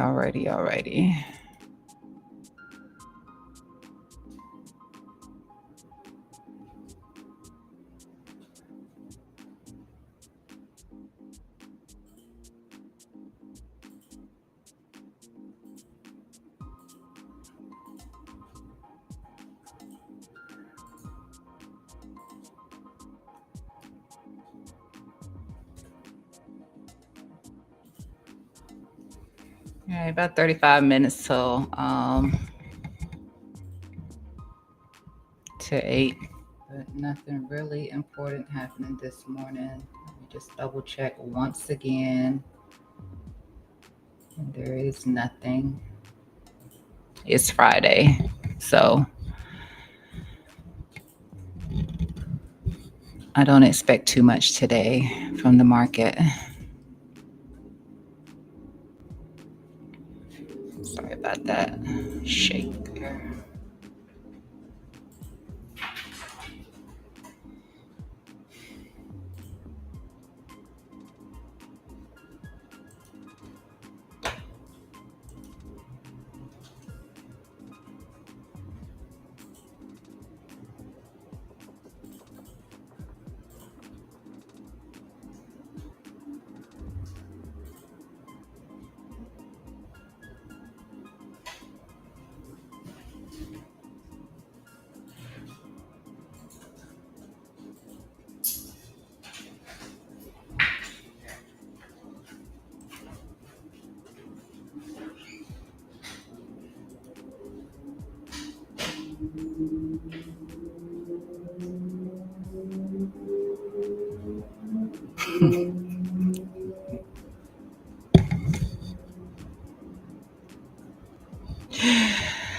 Oh boy, I'm tripping. It takes a little minute for me to calm down. I didn't do too bad. I didn't do too bad at all. Because I'm nice, but I'm not that nice. I didn't do too bad. I'm not that nice when it comes to BS. Let me put it like that. But I'm nice. And this, yeah, it's a little testy. Little clown world this morning.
If we come back down and we start to respect this 3,900, then I'll leave it on the chart. If not, I'm going to take it away because I really don't feel like it's necessary anymore.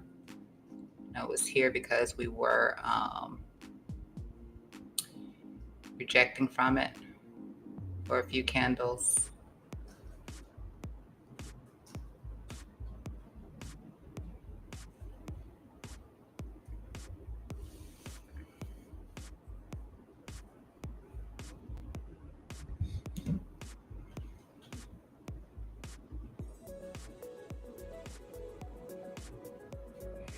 And next week we have a lot ahead of us. Next week we have core CPI. Let's just say we have CPI data next week on Tuesday. So we have that on Wednesday. We have nothing on Wednesday. Thursday we do have PPI and we have unemployment claims. And then on Friday we have retail and prelim. So now we'll go over consumer sentiment and inflation. So quite a bit ahead of us next week.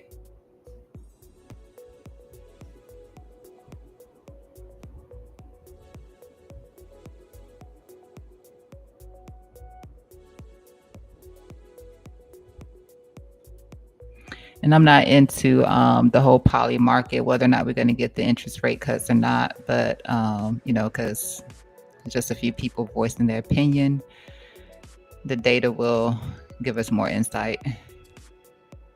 Or JP, what the man says is what he says. That's it.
I think we're starting to get some pretty equal lows down here, so I'm assuming that we can come back for this.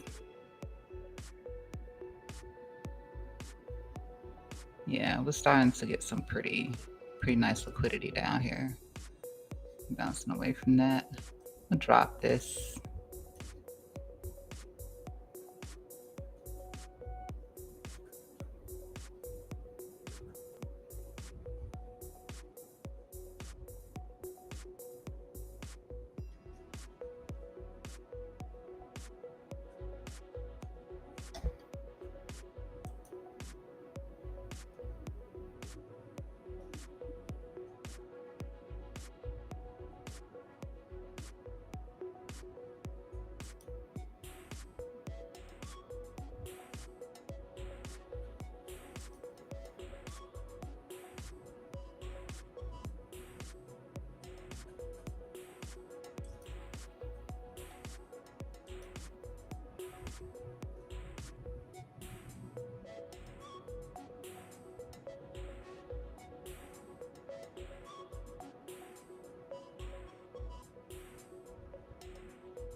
Let me look at.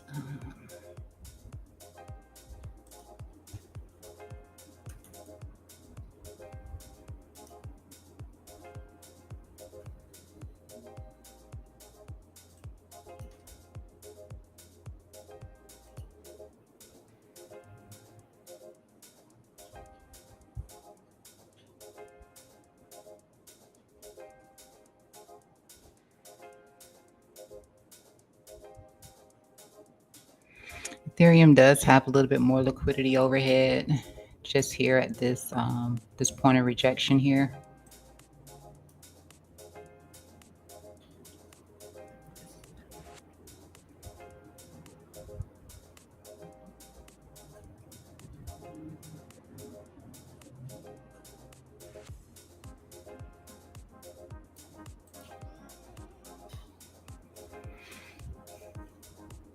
And the liquidity that was sitting, where was it?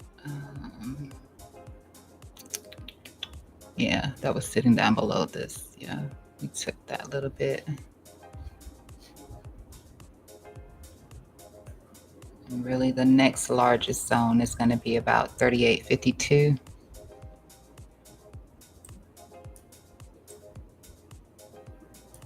And that's going to be where I'm looking down here at this golden pocket.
Yeah, it's a great deal of liquidity here. Of course, it took some time for Ethereum to get back here to this point. So a great deal of liquidity sitting here from the people who took shorts there.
I'm going to stretch just a little bit because it is currently is drawn from this center here. I'm going to stretch it a little bit just to capture this part of the body.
Take one. Okay.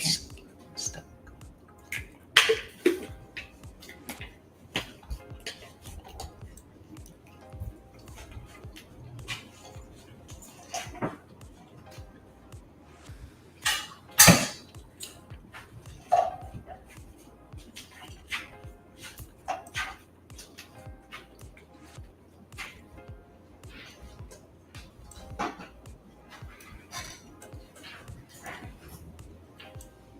So we have our three scenarios here.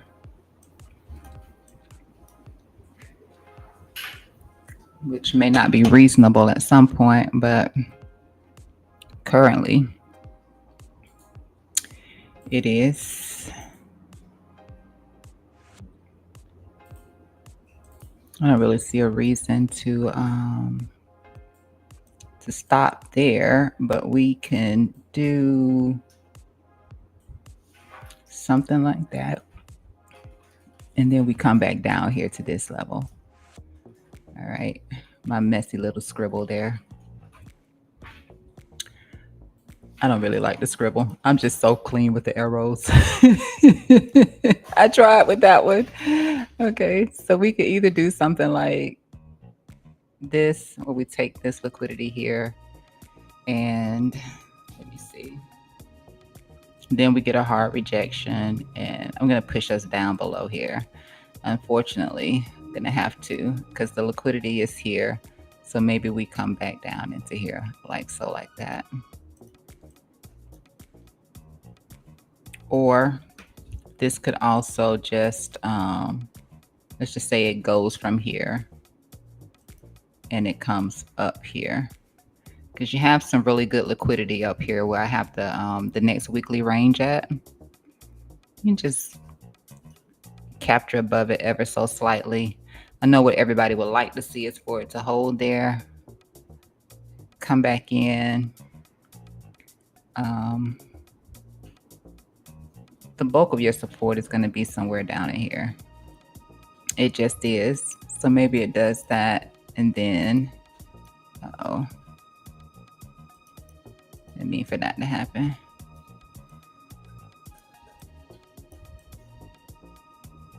Yeah.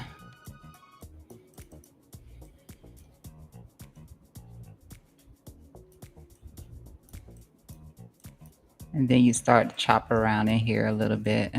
You know, however you want to do that, just to get up to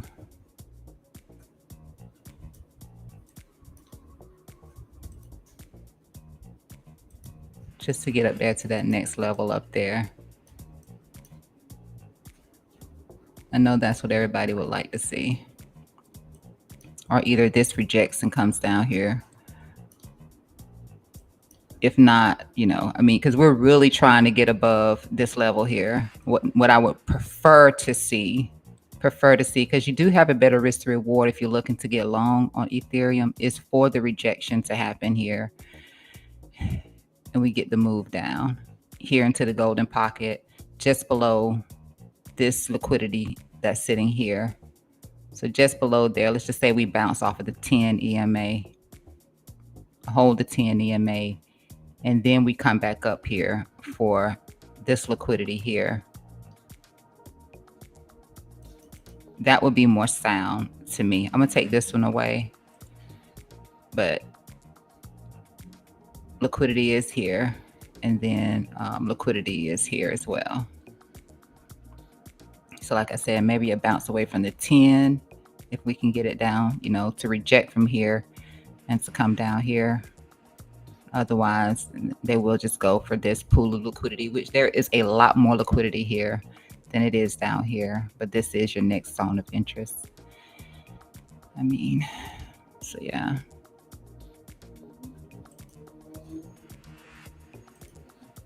They could want to come for this.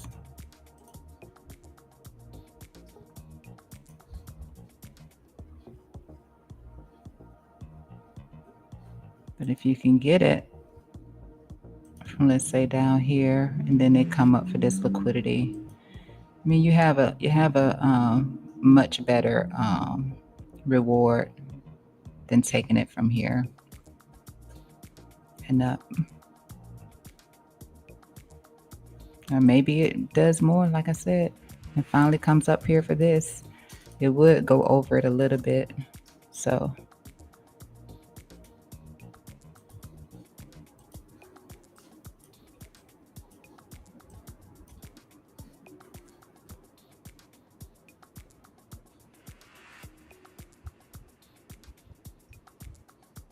I do like that better. Come down, and then you come up instead of breaking out of this channel. Come down, chop, and then come up, and then we break down, and then altcoins. No, I know everybody wants that.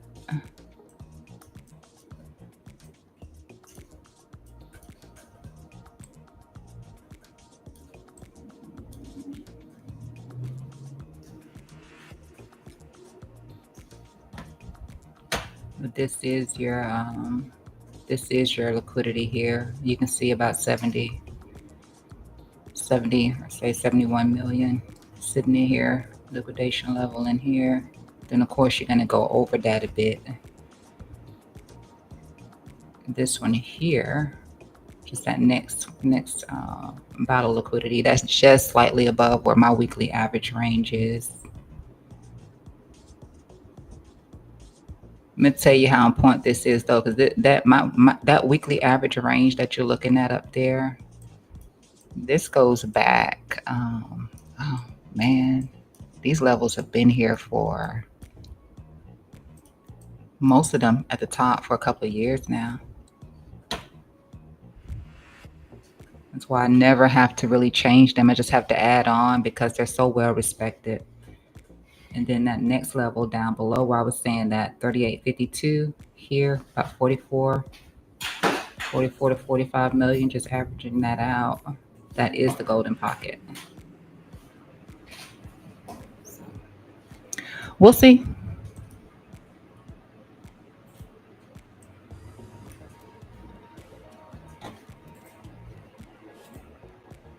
We'll see which one they want to do first.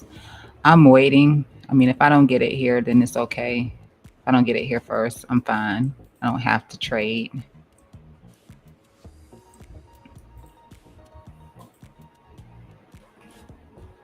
Don't have to catch every trade. So I'm good.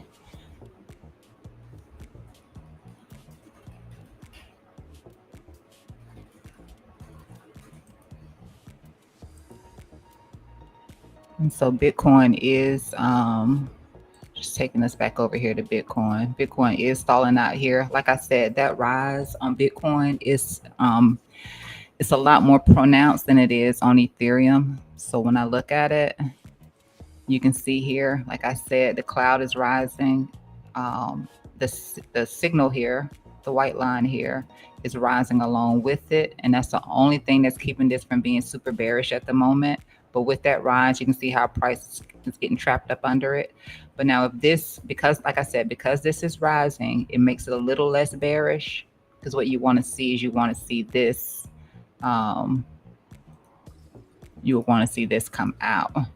And if it doesn't come out and it breaks through here, then it just drives prices up.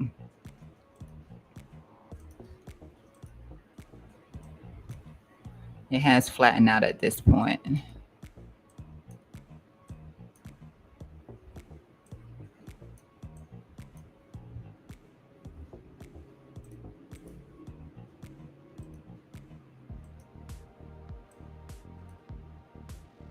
So it looks a lot, Ethereum looks a lot better.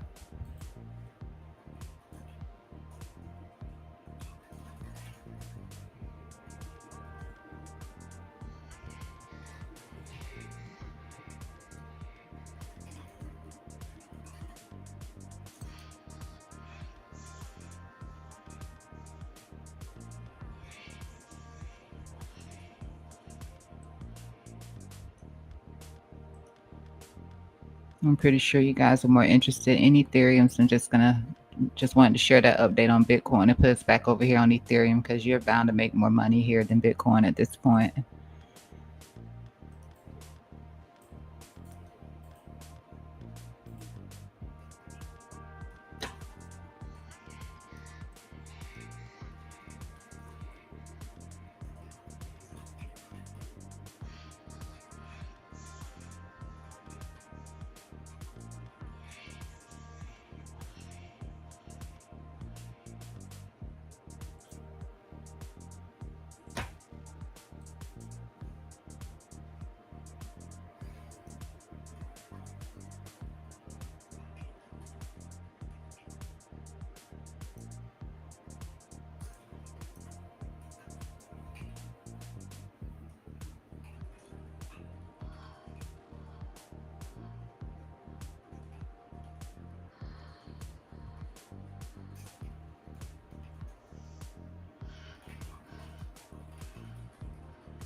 About 5 more minutes, but I will say that's a clean break.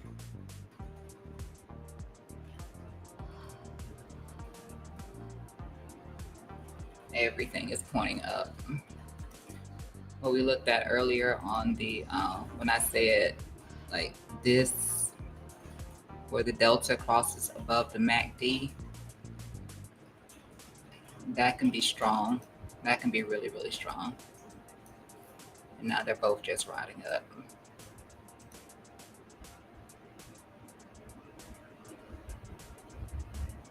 This is more lagging, so I wouldn't want to, trade off of this one. It's just confirmation. But nonetheless, once that cross happens, it gives you an indication of what direction the market is looking to go.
And the bullish divergence we mentioned earlier too.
Could just be the body.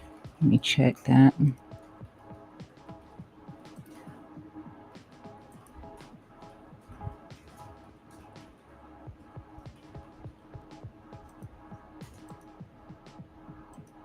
it's not.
Chain link looks good, right? I kept saying chain link looks good. I kept saying repeatedly, people are trash talking chain link, but it looks good to me.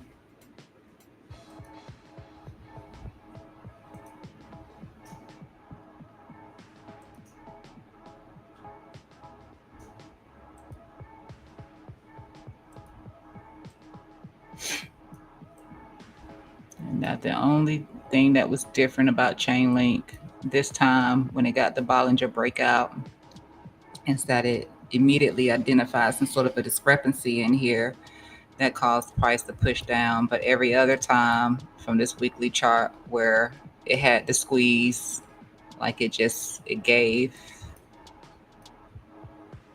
off the squeeze. Like it did do one in here, one other time in here, but yeah, it was later within this squeeze, later within this rise before it, you got a couple of candles in, a couple of more green candles in. That time you only got one green candle and immediately popped into a discrepancy versus over here.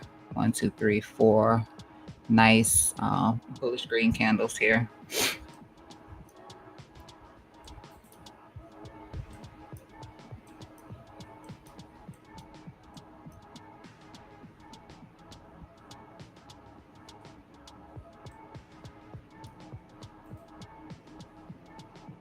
All right, so currently just hitting that previous week high and standard deviation 2.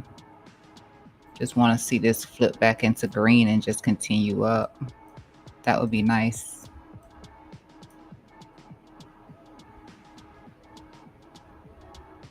It's a nice engulfing off of that drop.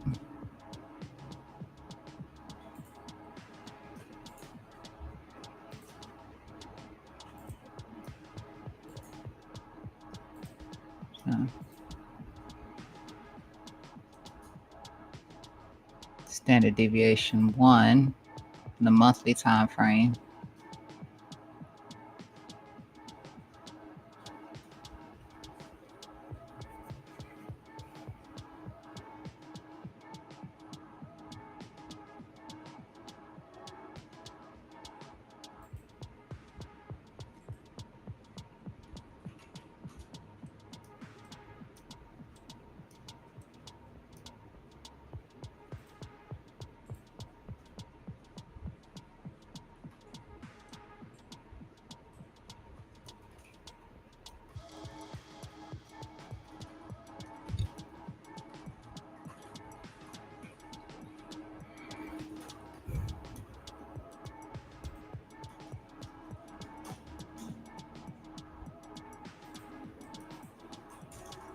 About 23.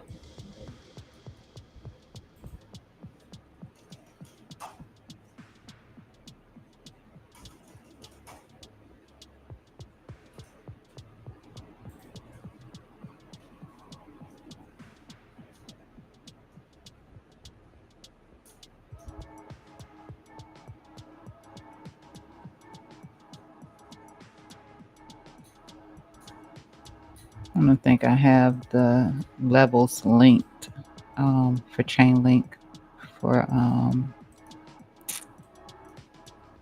it's in this pane over here, so I can't really see it for you.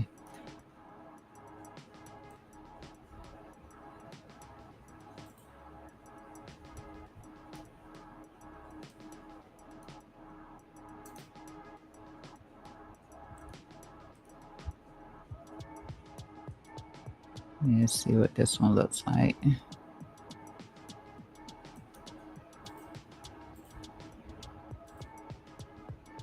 It's like 25.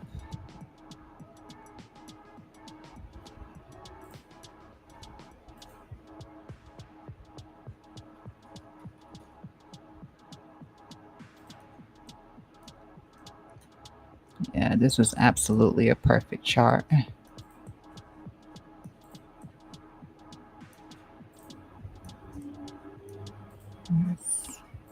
And this would have been the return. And that would have been the max pain, the same thing that we would have seen on Bitcoin. That would have been the max pain coming down to 808. But yeah, buying in from here was great for anybody who did buy in down here or here, because you don't get the expansion.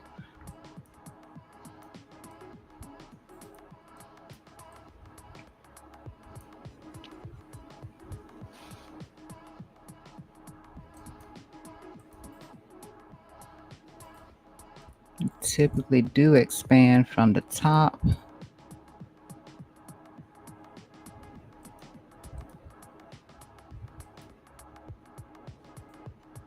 And if you expand from the top, then of course, you know, this would push up and out. Otherwise, it'll stop in here.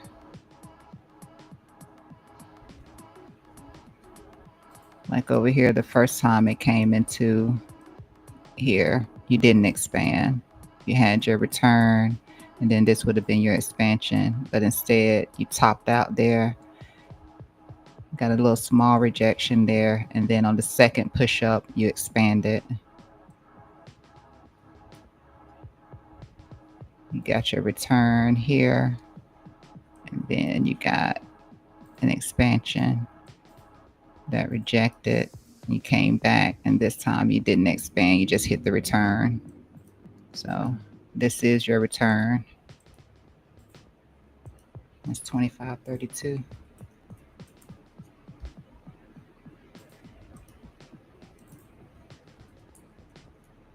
And that's where you start to expand. There.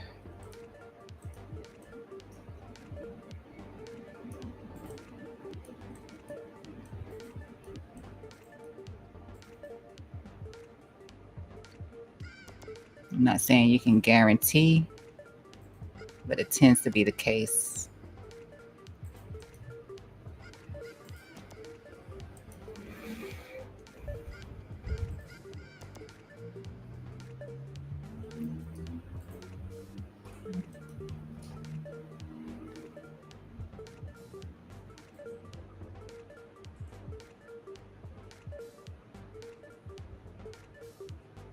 So yeah, that makes sense. Let me put this back over here for just a second. Just want to see something. I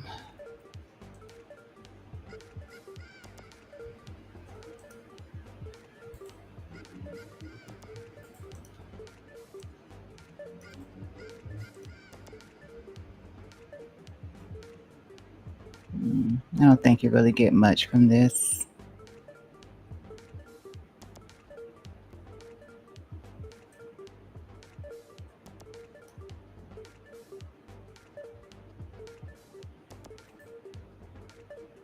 I think I may have already had this on the from this pane of reading it. This is why I'm so okay with being patient.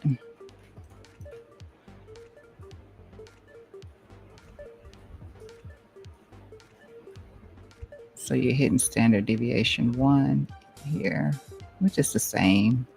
It's the Bollinger basically. So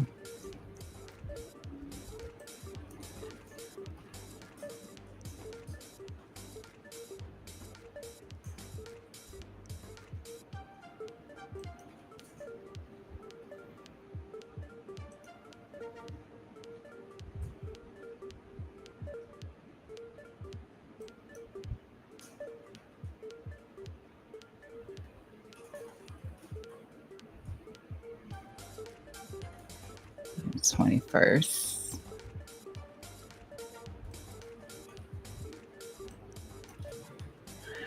All right, let me put this back on Ethereum.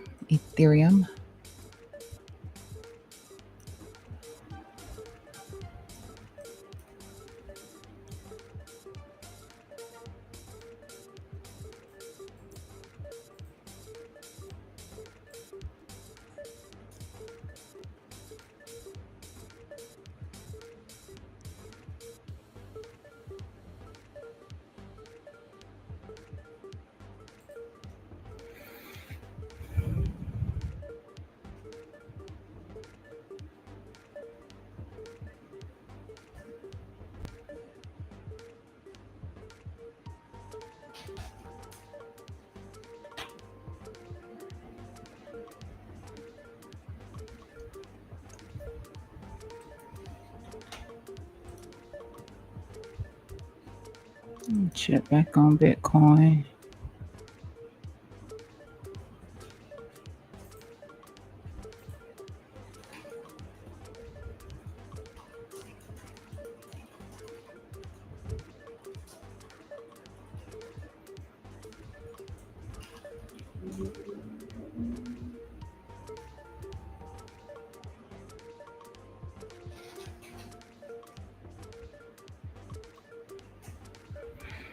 And if you're new to this channel, that's typical when the RSI drops below this yellow line right here. If it's the first thing that it hits, it usually does some sort of a candle like that.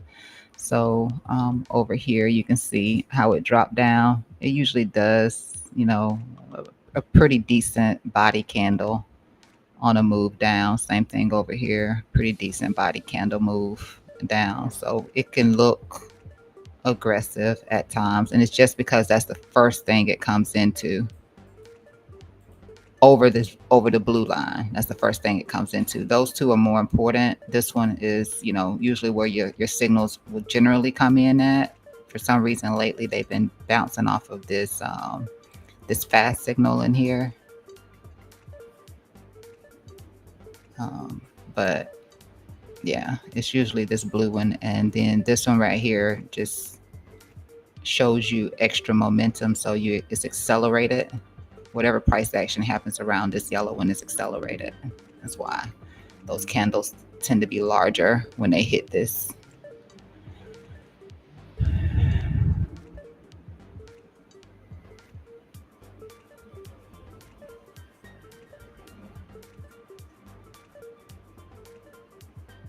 But tapping back into that 5 EMA from the 4-hour time frame here.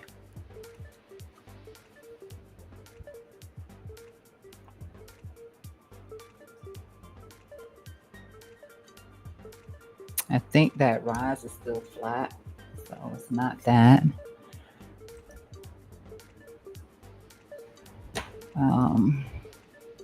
You still got more loans coming in on Bitcoin, which, like I said, can be bearish.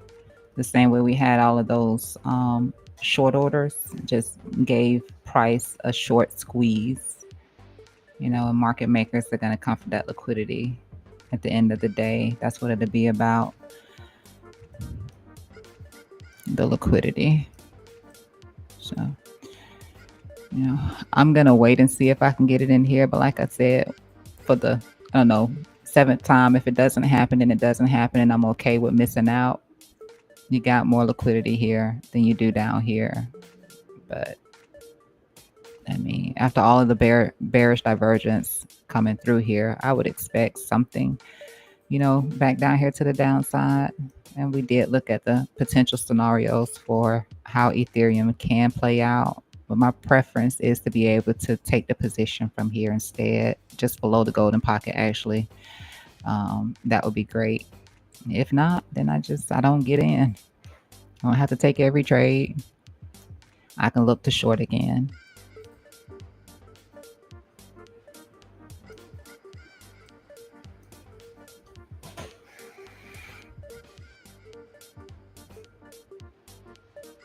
Especially if we're doing the bear divs again.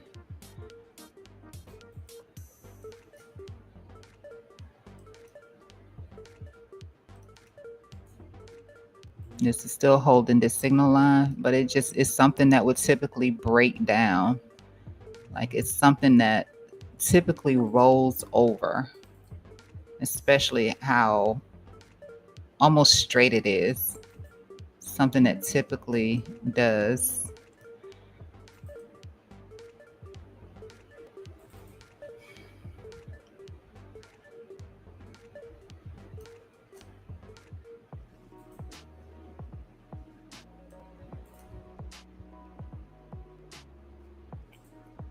Ain't got time. That's why I turned on the blue one here, because you do have time. You want to see this rise up too. As we're getting the rise over here from our low, the one that set us up for the bullish pump here. So that's highlighted in green. This one set us up for the bullish move. And then this one will be setting us up for a breakdown, however how much the market chooses to give us. We looked at this earlier, that 1 wick here from yesterday. That was actually a clean bounce off of the midpoint of the ascending channel. So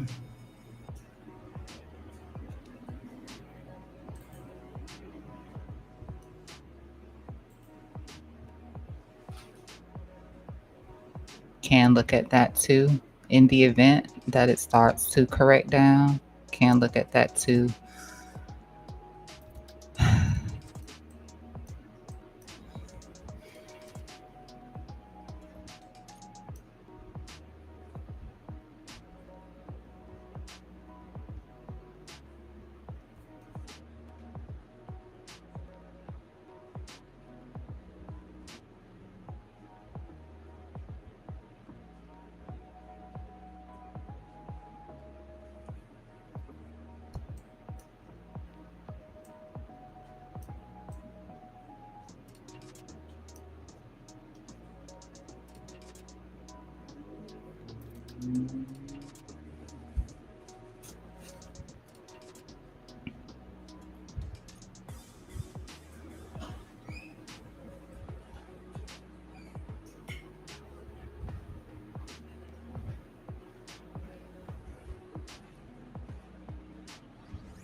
I'm honestly feeling like that this 4 hour, which is why I decided to put the four over here instead of the one, is going to be the chart to really watch for Ethereum.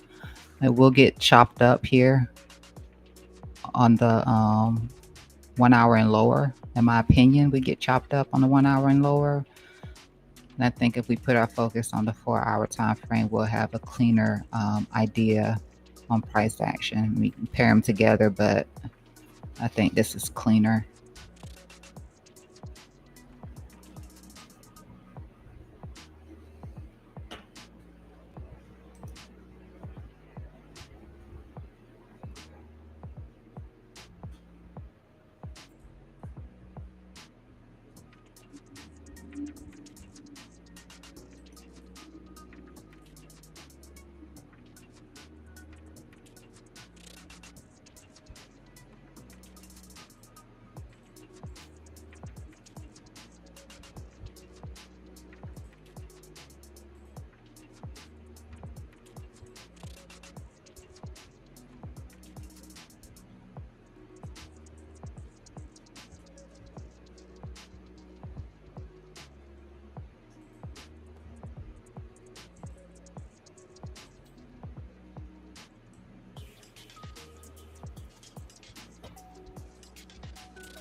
This is again the 5 EMA from this 4 hour time frame.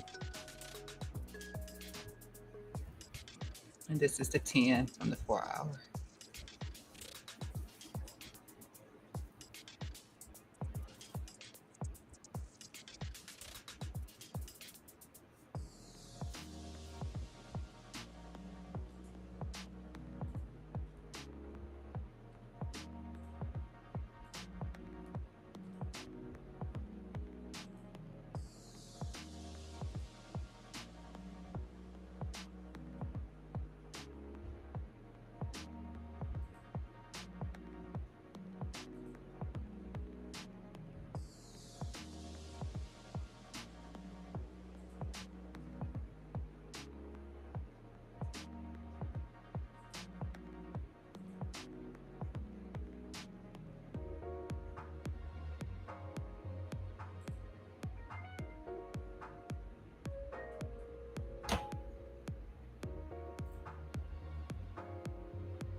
All right, so our Bitcoin, just back testing both of those trend lines. That's it.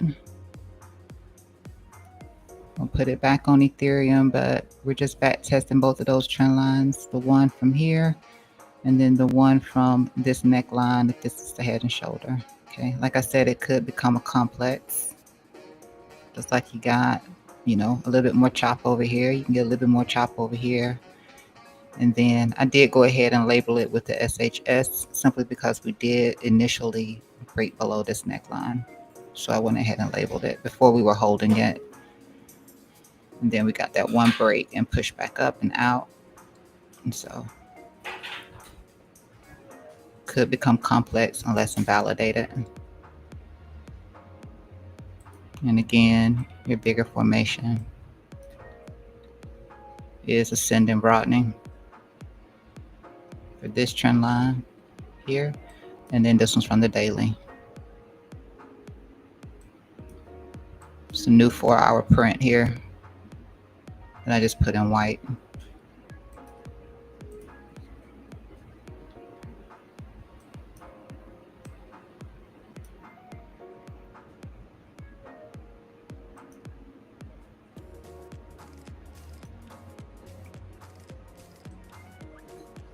Ethereum dominance is performing a lot better than Bitcoin, so that's why I'm trying to keep it on Ethereum a little bit more today than Bitcoin.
Got that reaction there too, just because of the 8 o'clock open. I mean, the 8 o'clock open for that 4 hour candle, and we know that we're extended quite a bit in here.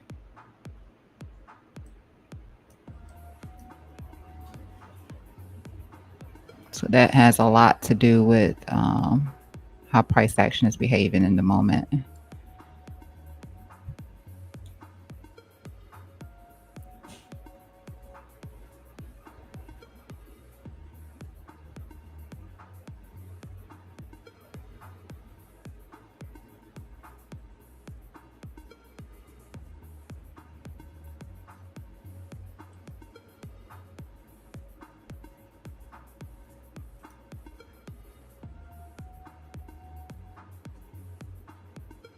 Extend this bottom line on Bitcoin here.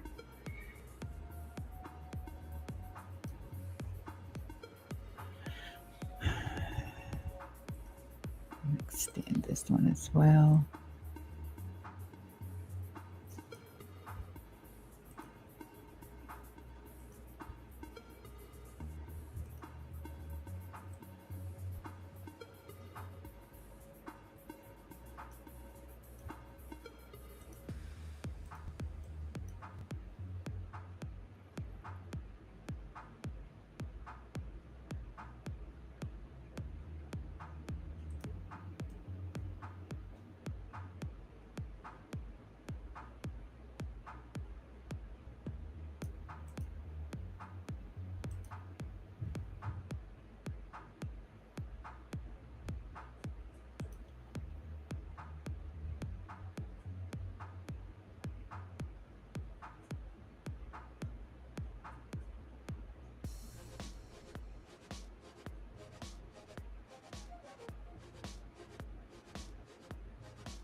I'm probably going to drop that one more time. Just going to take into account that pivot right there.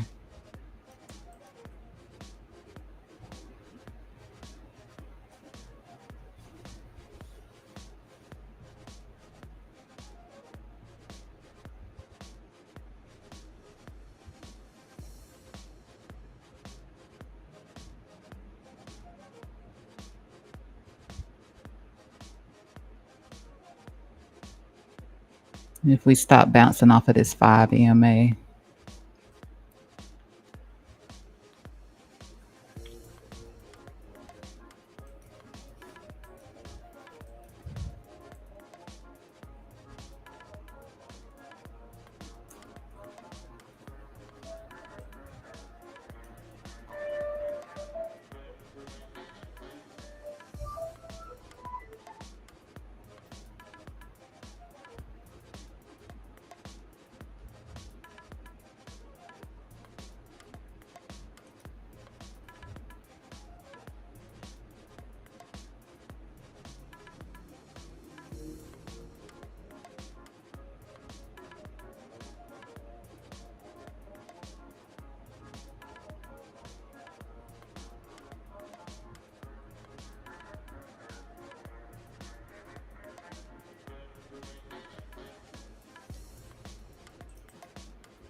looks like a very tiny head and shoulder right here.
We'll see if we can get this. I mean, I cannot guarantee.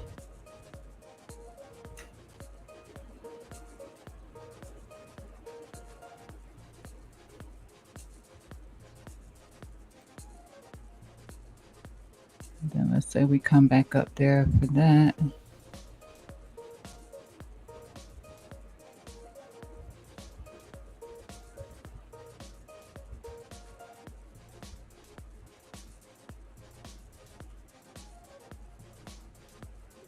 What's that? 49. I can leave it on a 50.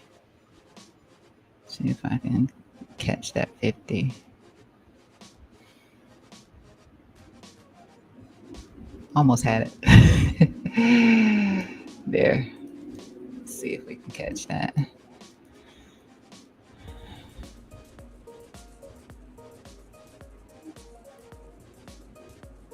And the goal is to catch it like so.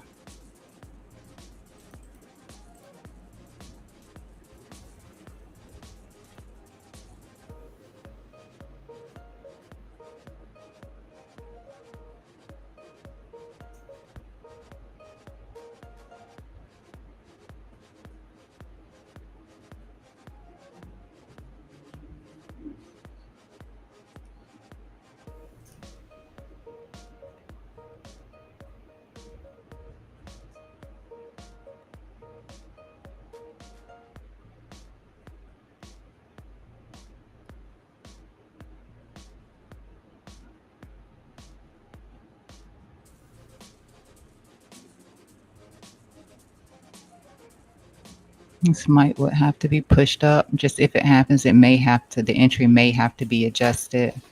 I'm just trying to take into account adding a little overhang for the liquidity since it is sitting here at this wick here.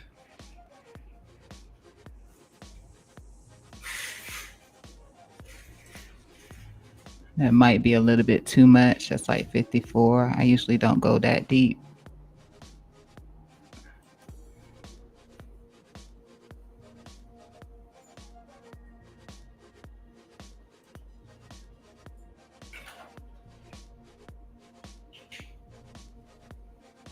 I usually do something more like a 10 to 20% past the liquidity zone. I'm just trying to find a place where I could see support sitting at, which is why I did it that way. I mean, support is also here.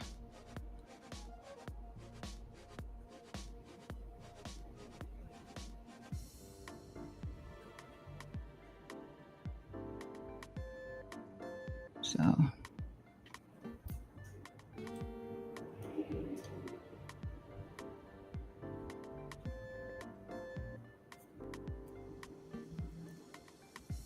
the measure move is here, so we'll just see how it goes.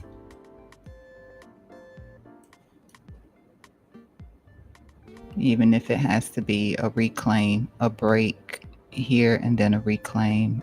I mean, nothing guarantees we're going to come down here, but just some options if we do.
And then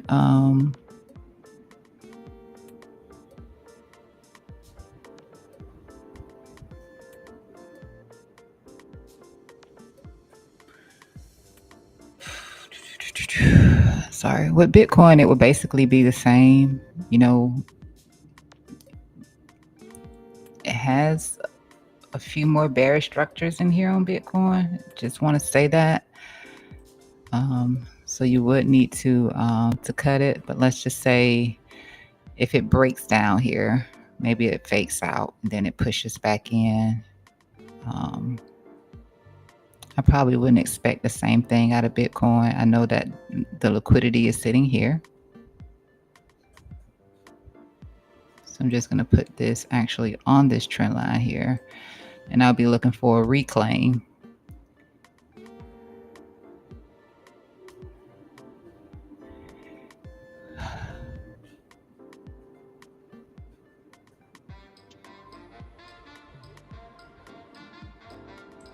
I'm going to put it here.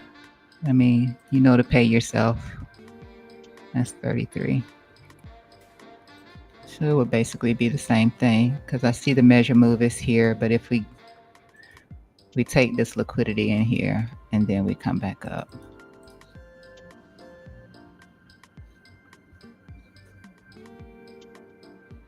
And you never have to hold it down to here. You determine where your max pain is to cut it, because it all depends on how much money you're using too and how much leverage. So how much money and how much leverage you're using can impact your account. People say it doesn't. It does. It makes a difference. If I take a 5x trade with $100, it's not gonna look that damaging to my account. But if you take a 25x leverage trade with $100, then your liquidation level is a little bit higher and your fees are going to be a little bit higher, and it will impact you a little bit more. So you would want to adjust your stop.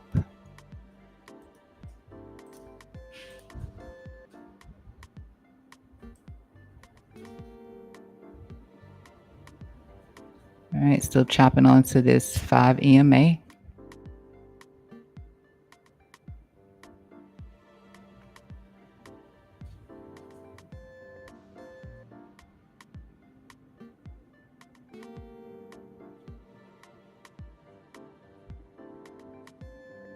Which is why if we do get this drop, and let's just say these are not converging at that point, this 10 can act as support since it is coming from this 4 hour.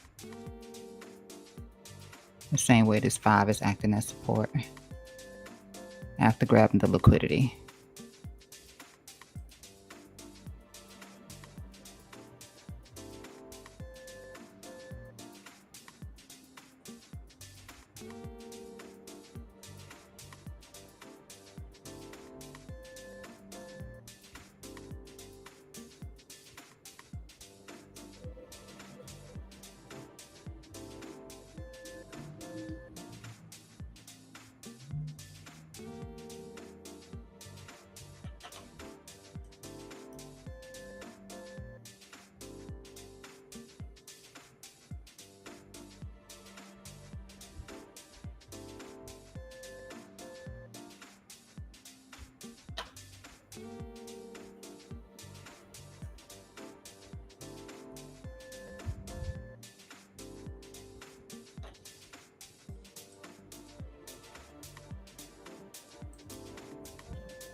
There is a little bit of liquidity here too,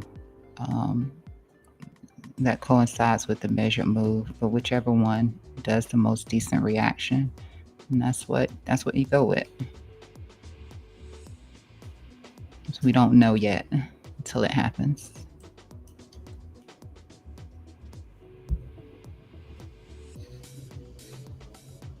That's actually for Bitcoin chart, not Ethereum. It's for Bitcoin. Ooh, that is loosening the line there. That is losing the line.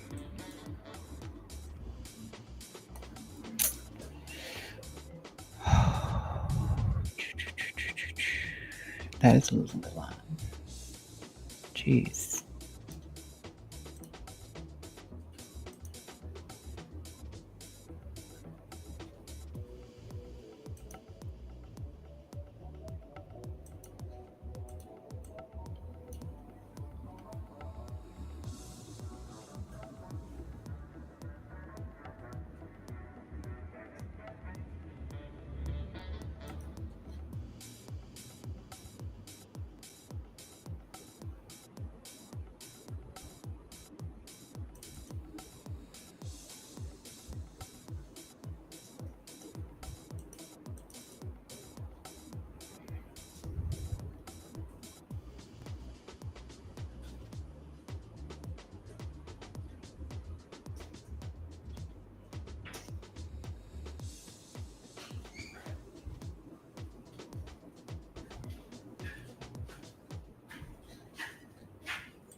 I don't really feel a need to put this line back in here.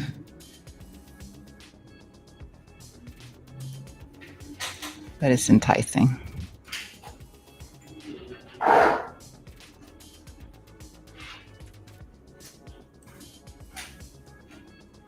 And then I'm special, so I have to make sure they're a little even.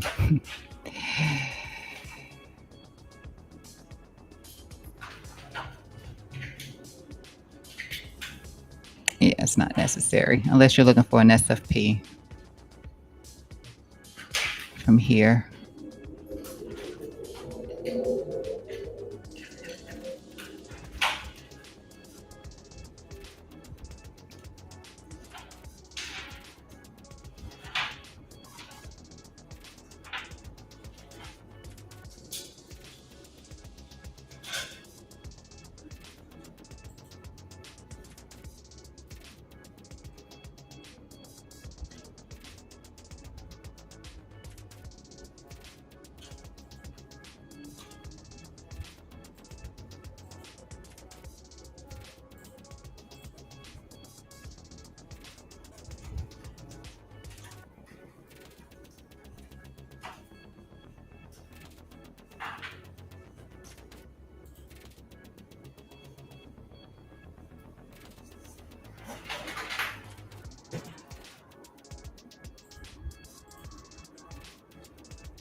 If you're looking to scalp, you can look for an SFP here. I'm not looking to scalp.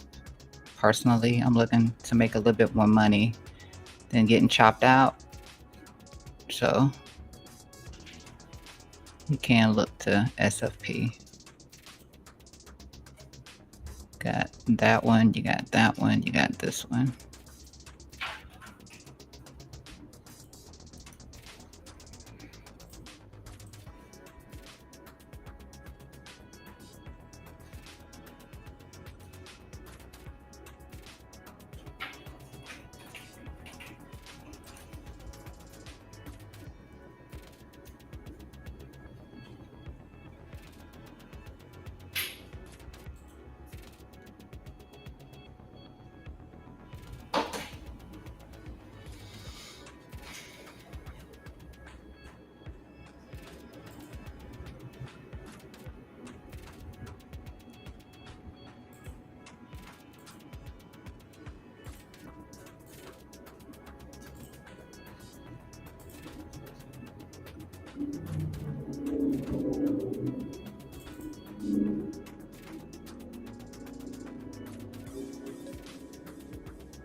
Love, is the coffee still hot from the coffee pot? I'm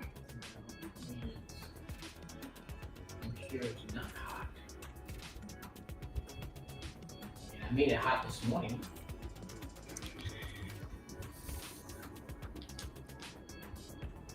Well,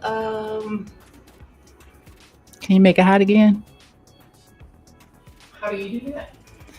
I mean, even if you, yeah. Let me put it in a microwave.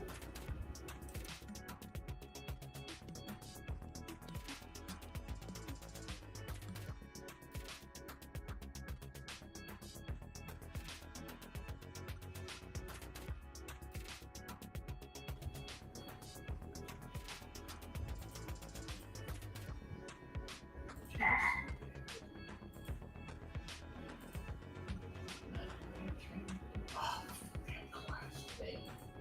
Damn it.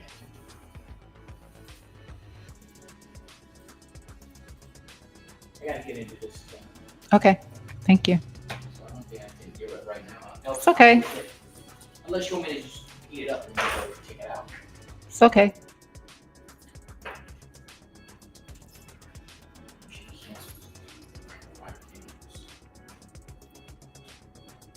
Busy at work there. You change it. Busy.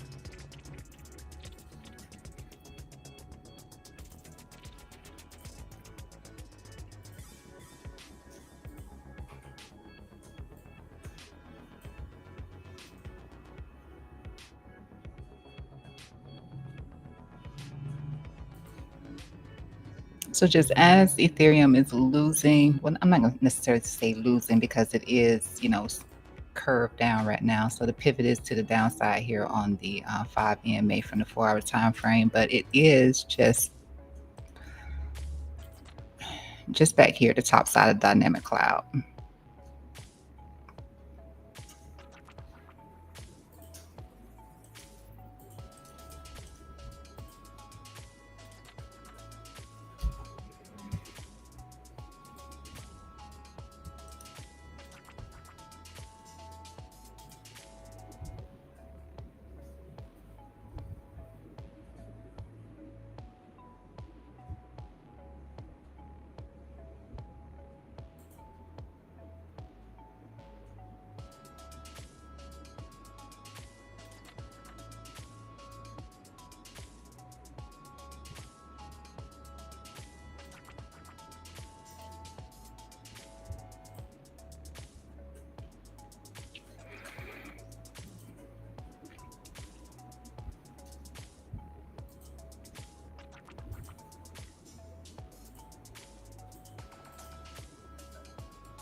So that is acting as a little bit of support.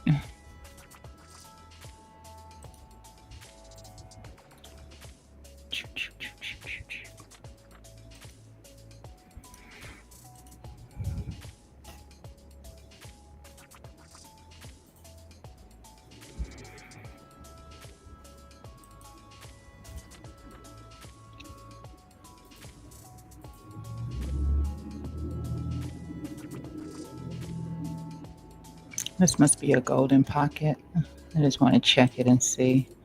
Sometimes it is, sometimes it isn't. It is.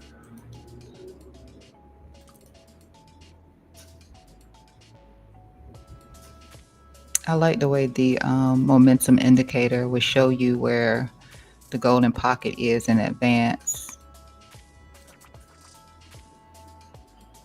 When you get the push up and where you could potentially return at some point and look to hold.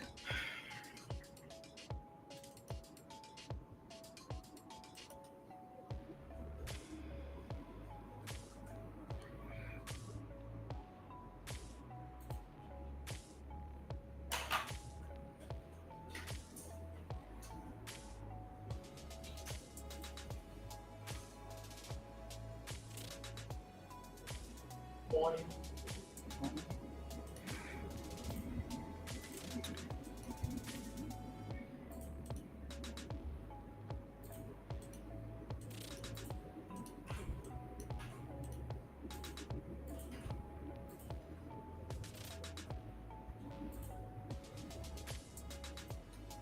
This used to be one. I just wanted to see something on this. This used to be one.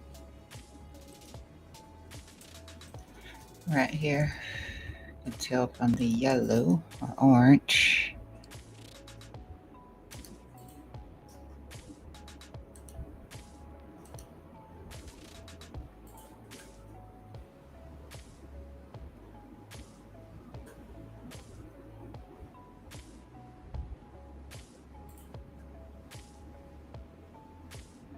And so then when you get one of these, if you immediately drop back below it, it's bearish. And then when you reclaim, then it back tests and then it pushed.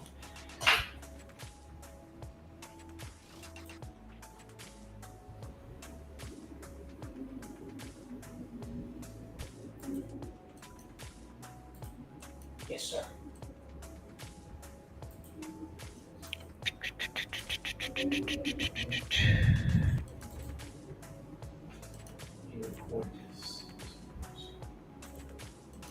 It's close.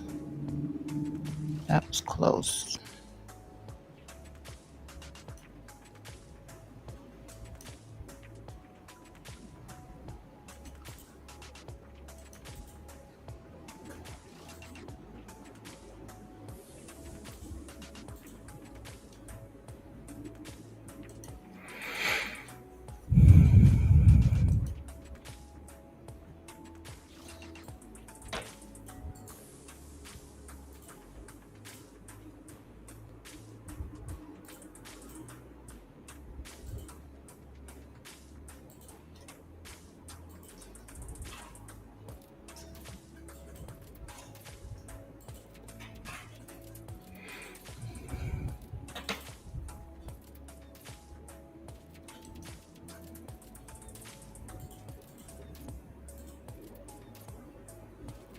Yeah, we can see. We can see.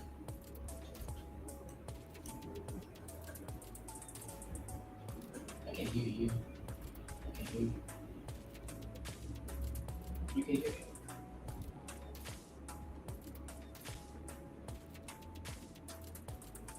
Oh, so should I leave? Hit leave? No, is he gonna join? He's gonna join here, right? So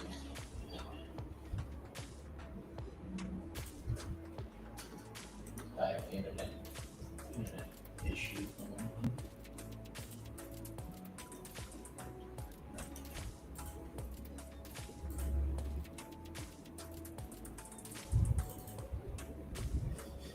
Yes, sir.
All right, about 22 to 21 minutes before traditional markets open.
Yeah, see this entire section right here is an inefficiency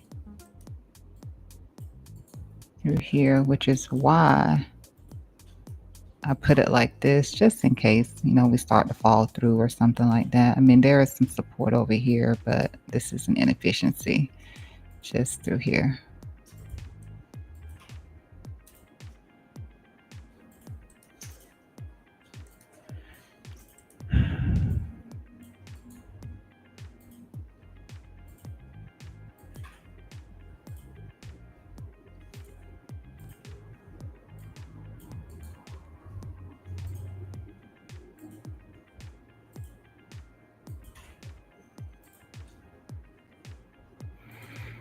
All right.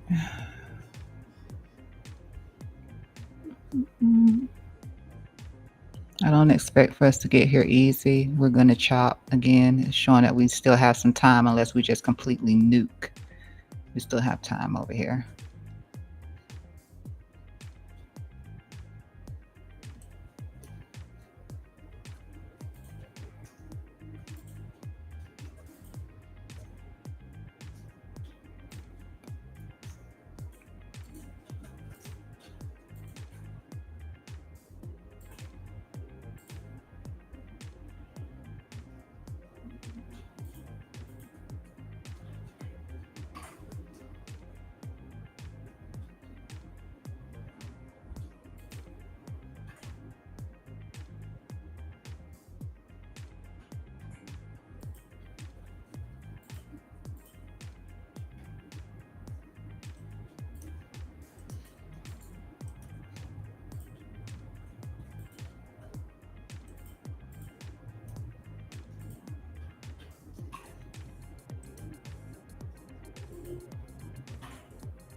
So Bitcoin's doing the same thing over here, getting a little bit of a bounce.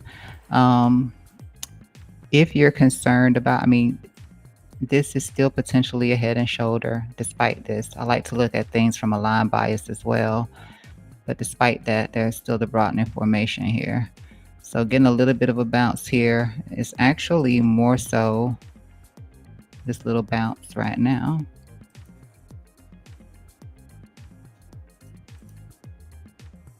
Which is why I also like to look at line bias as well. You can see how we're bouncing directly off of that, this trend line right here.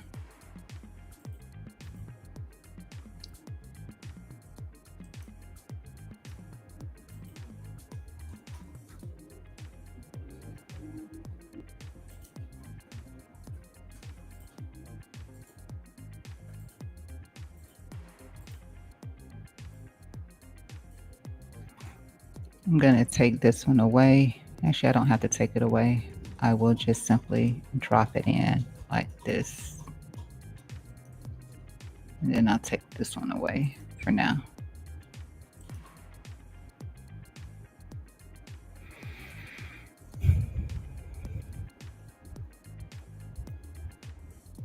This is still a thing, just simply because of this pattern. It's still a thing that price can come back down here to this trend line. So you can take this away and it wouldn't change the fact that we have a trend line here.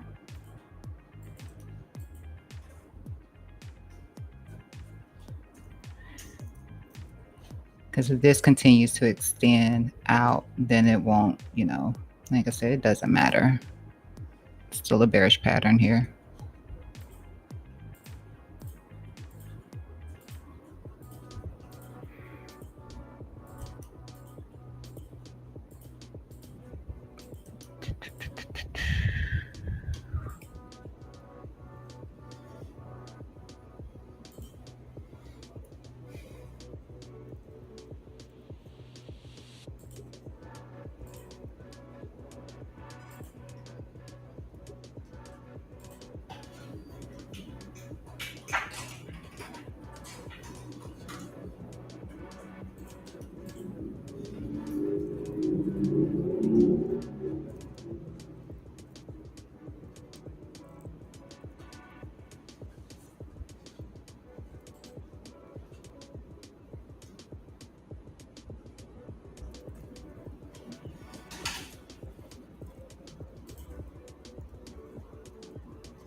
And there's really just a couple of things in here that's given this price action on Ethereum a little bit of support. I showed you before. I just take this one away. Showed you before. So you have the trend line here. You have the dynamic cloud here. And you also have the 60 EMA here. So a couple of things that just gave it a little bit of support in here. So we lose this. We lose this, then it could come back up and act as resistance. Just so you can see, 60, top side of dynamic cloud, and then this trend line here. All.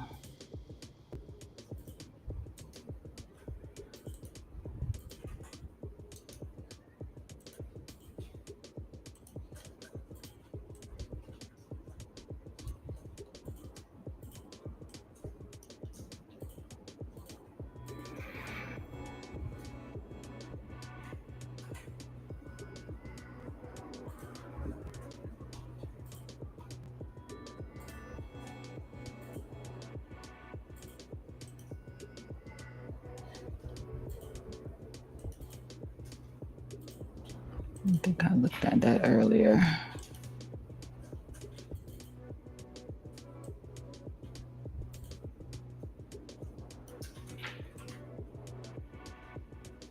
think I did. Just wanted to be sure I did. Okay. I wanted to make sure there was nothing there. All right.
30 minutes till market opens.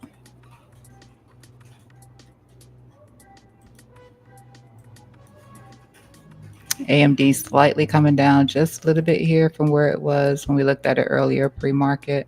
It's at 174.40 right now for anyone who's long on this. I did share this on X uh, 2 days back when I took it.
I can take this away.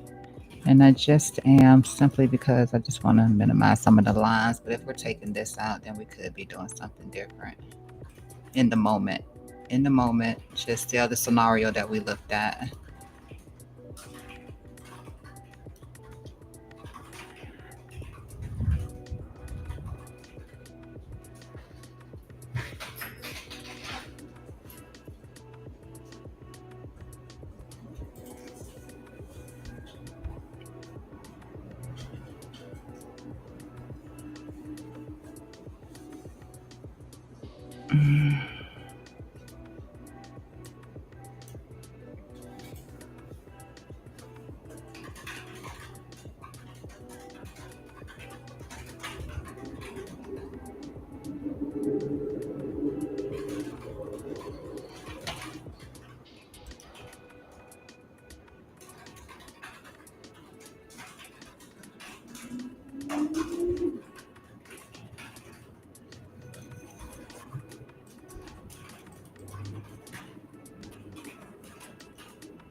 I'm gonna switch this to a 2 hour.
This was just a good old round trip. Well, didn't actually round trip, but just a good old rejection.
No, I don't have any.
Mm-hmm.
Come on, AMD.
AMD, and I just have to check back in on it. I'm sorry because I am in this trade and I did share it earlier. Pre-market, we were above the trend line, but now that the market has opened, you can see that we're slightly rejecting from this down sloping trend line here.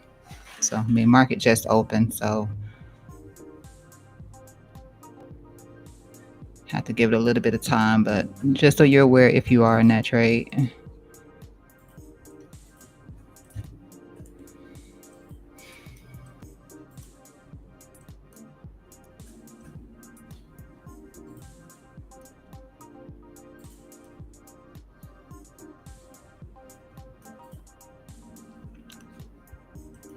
Amazon showing a slight rejection as well. This morning, and so is Nvidia showing a rejection.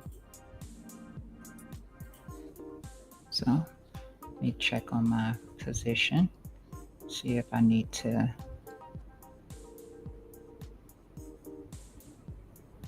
close this out. I am up currently 40% on that AMD position.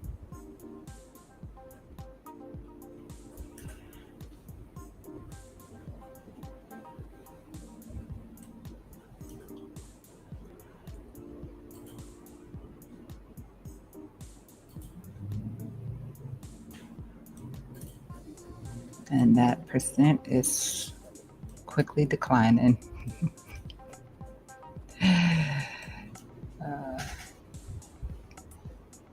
Quickly declining.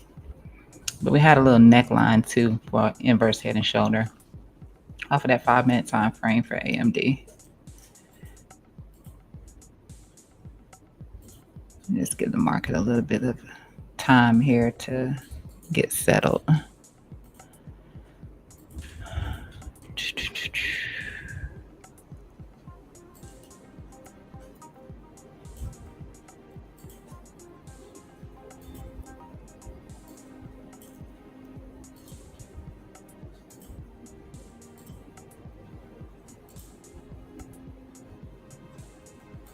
Yeah, it's quickly dropping. Ay, ay, ay.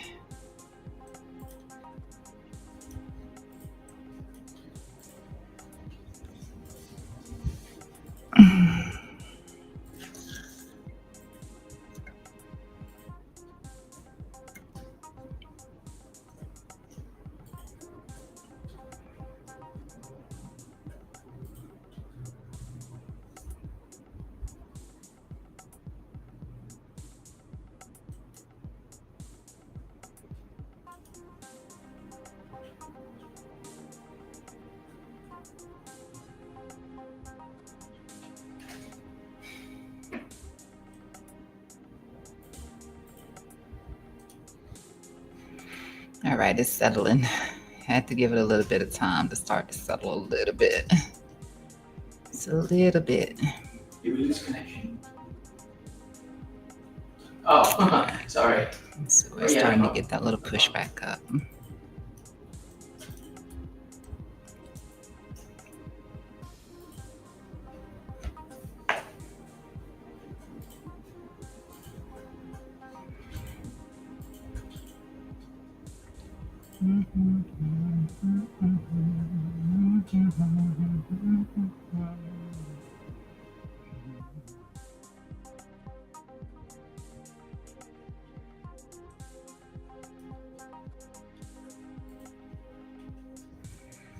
All right, nice little momentum.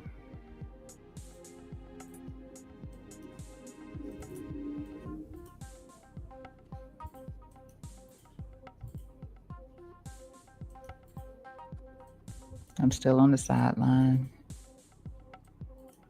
There was some good support, but I am still on the sideline.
I'm so sleepy at this point.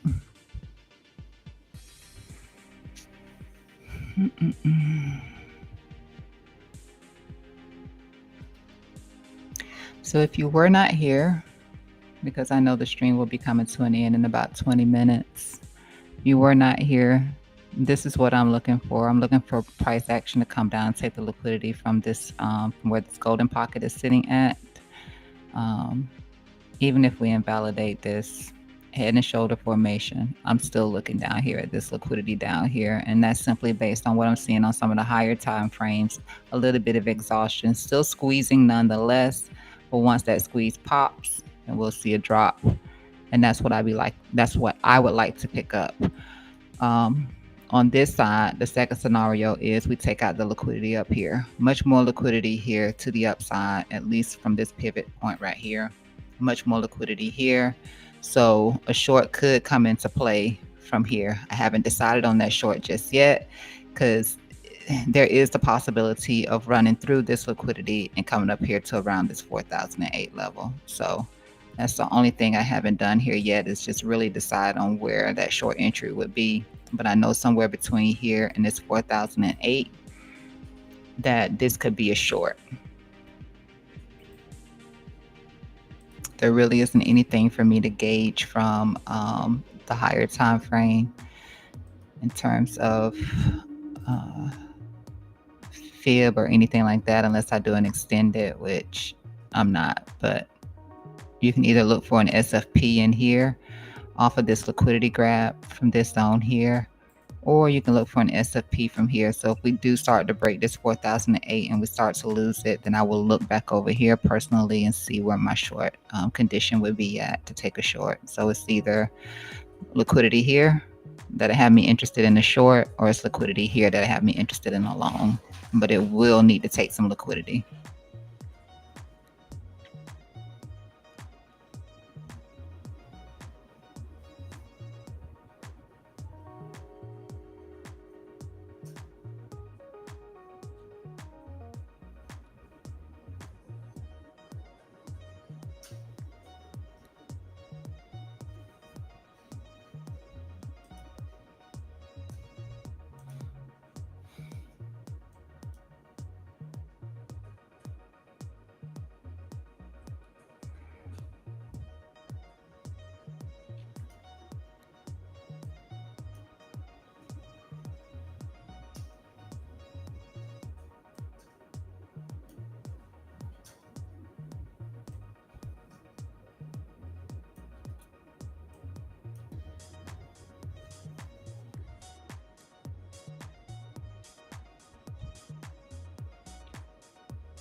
I do feel comfortable to invalidate this head and shoulders now. Most people like to wait for the head to get taken out. I'm okay when the shoulder over here gets run through like this to say that it's now been invalidated.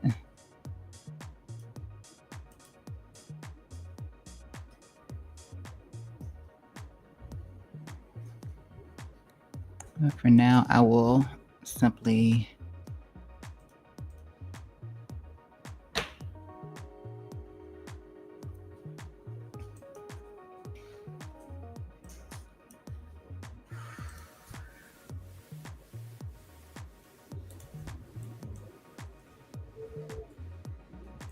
got my cap locks on.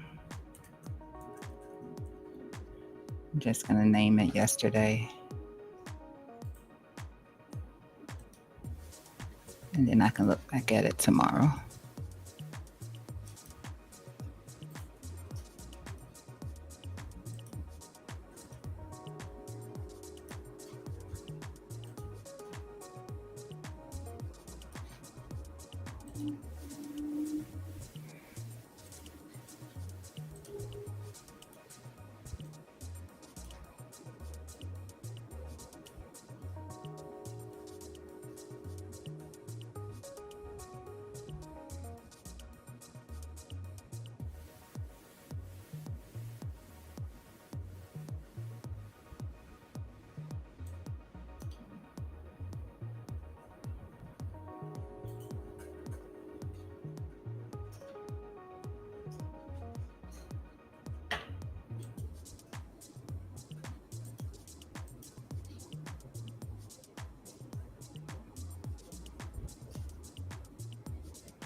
Nice push on AMD also, 176 at the moment.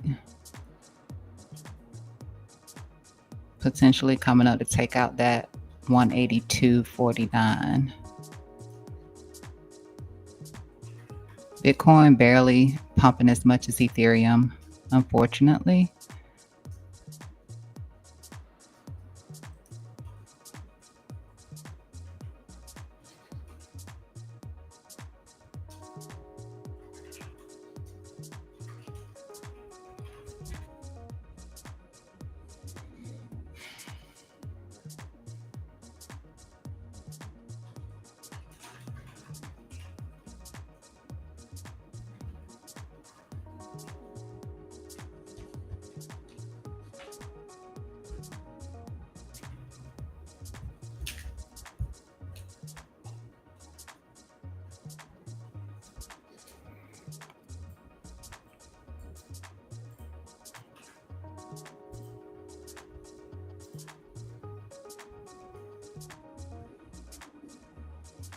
Nice push for Ethereum.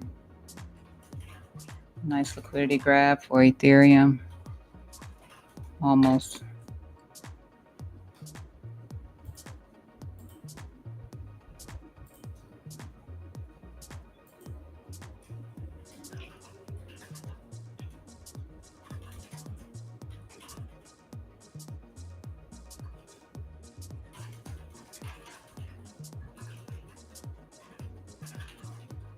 So a little bit more liquidity again, like I said, between that pivot there and then that 4008, and then I would decide where I want to take a short from.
Preferably for me, it would be, uh-oh,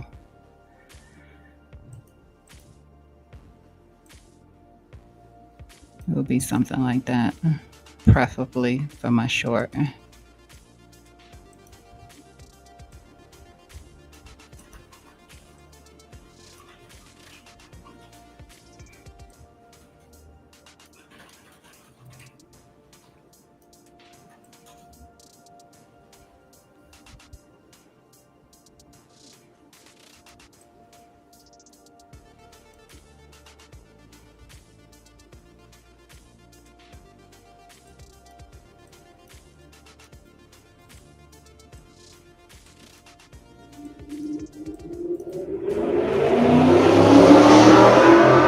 Let's try.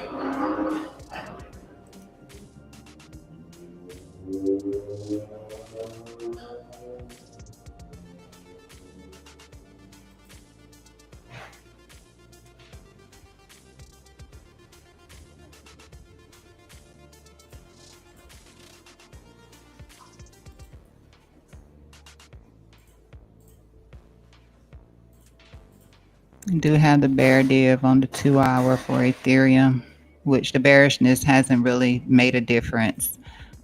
I know it's bearish here on the 2, which means it's probably bearish. Not necessarily the 4, but definitely bearish on the 2. Bear div.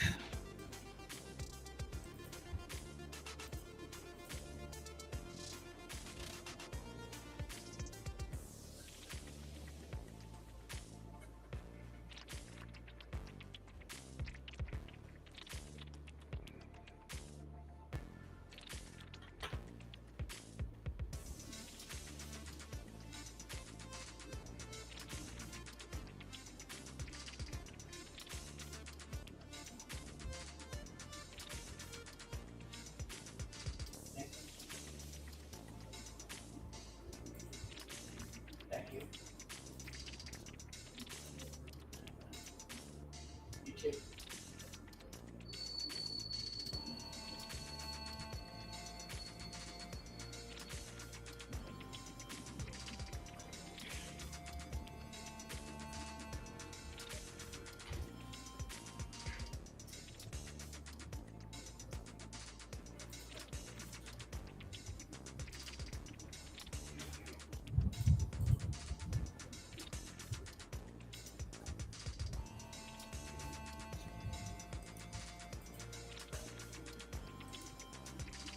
Ethereum dominance went absolute freaking ham. Bitcoin's still holding this bottom channel, but Ethereum dominance went absolutely berserk.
sure.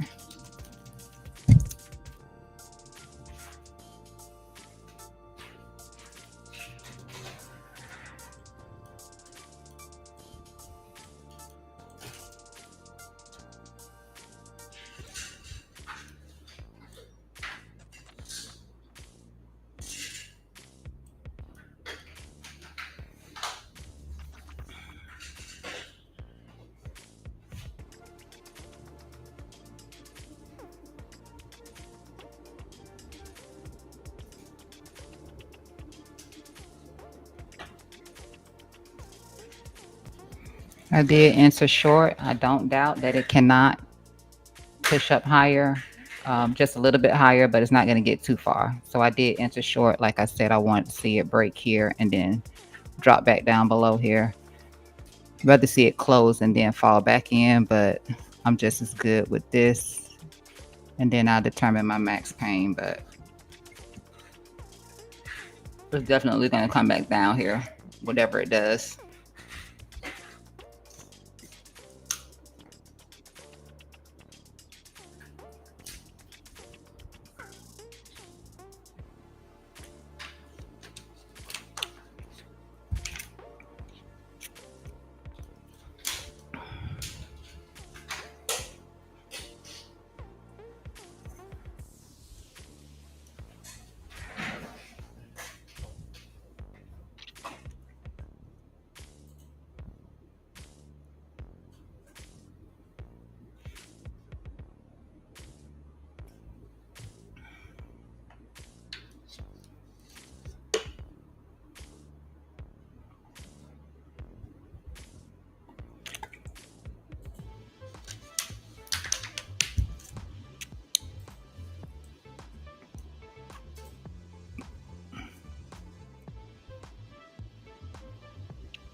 All right.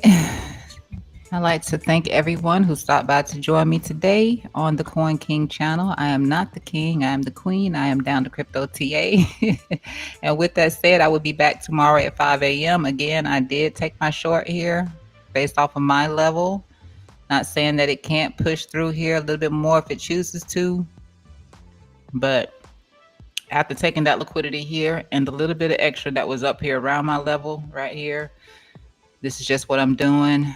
You do have this pivot up here, so just understand where your max pain is. If you heard me say I got short or what I was looking for and you did the same thing, just understand that at some point this isn't going to go too much further. And pending the correction, it's not going to get too much further. So with that said, and it doesn't have to drop really, really low, but it's not going to go too much further. With that said, I will see you tomorrow, 5 o'clock. We'll see how this goes. If I get wrecked or what happens, it's a good entry and I could lock in some profit right now. I know that much. So I will see you tomorrow. Thank you.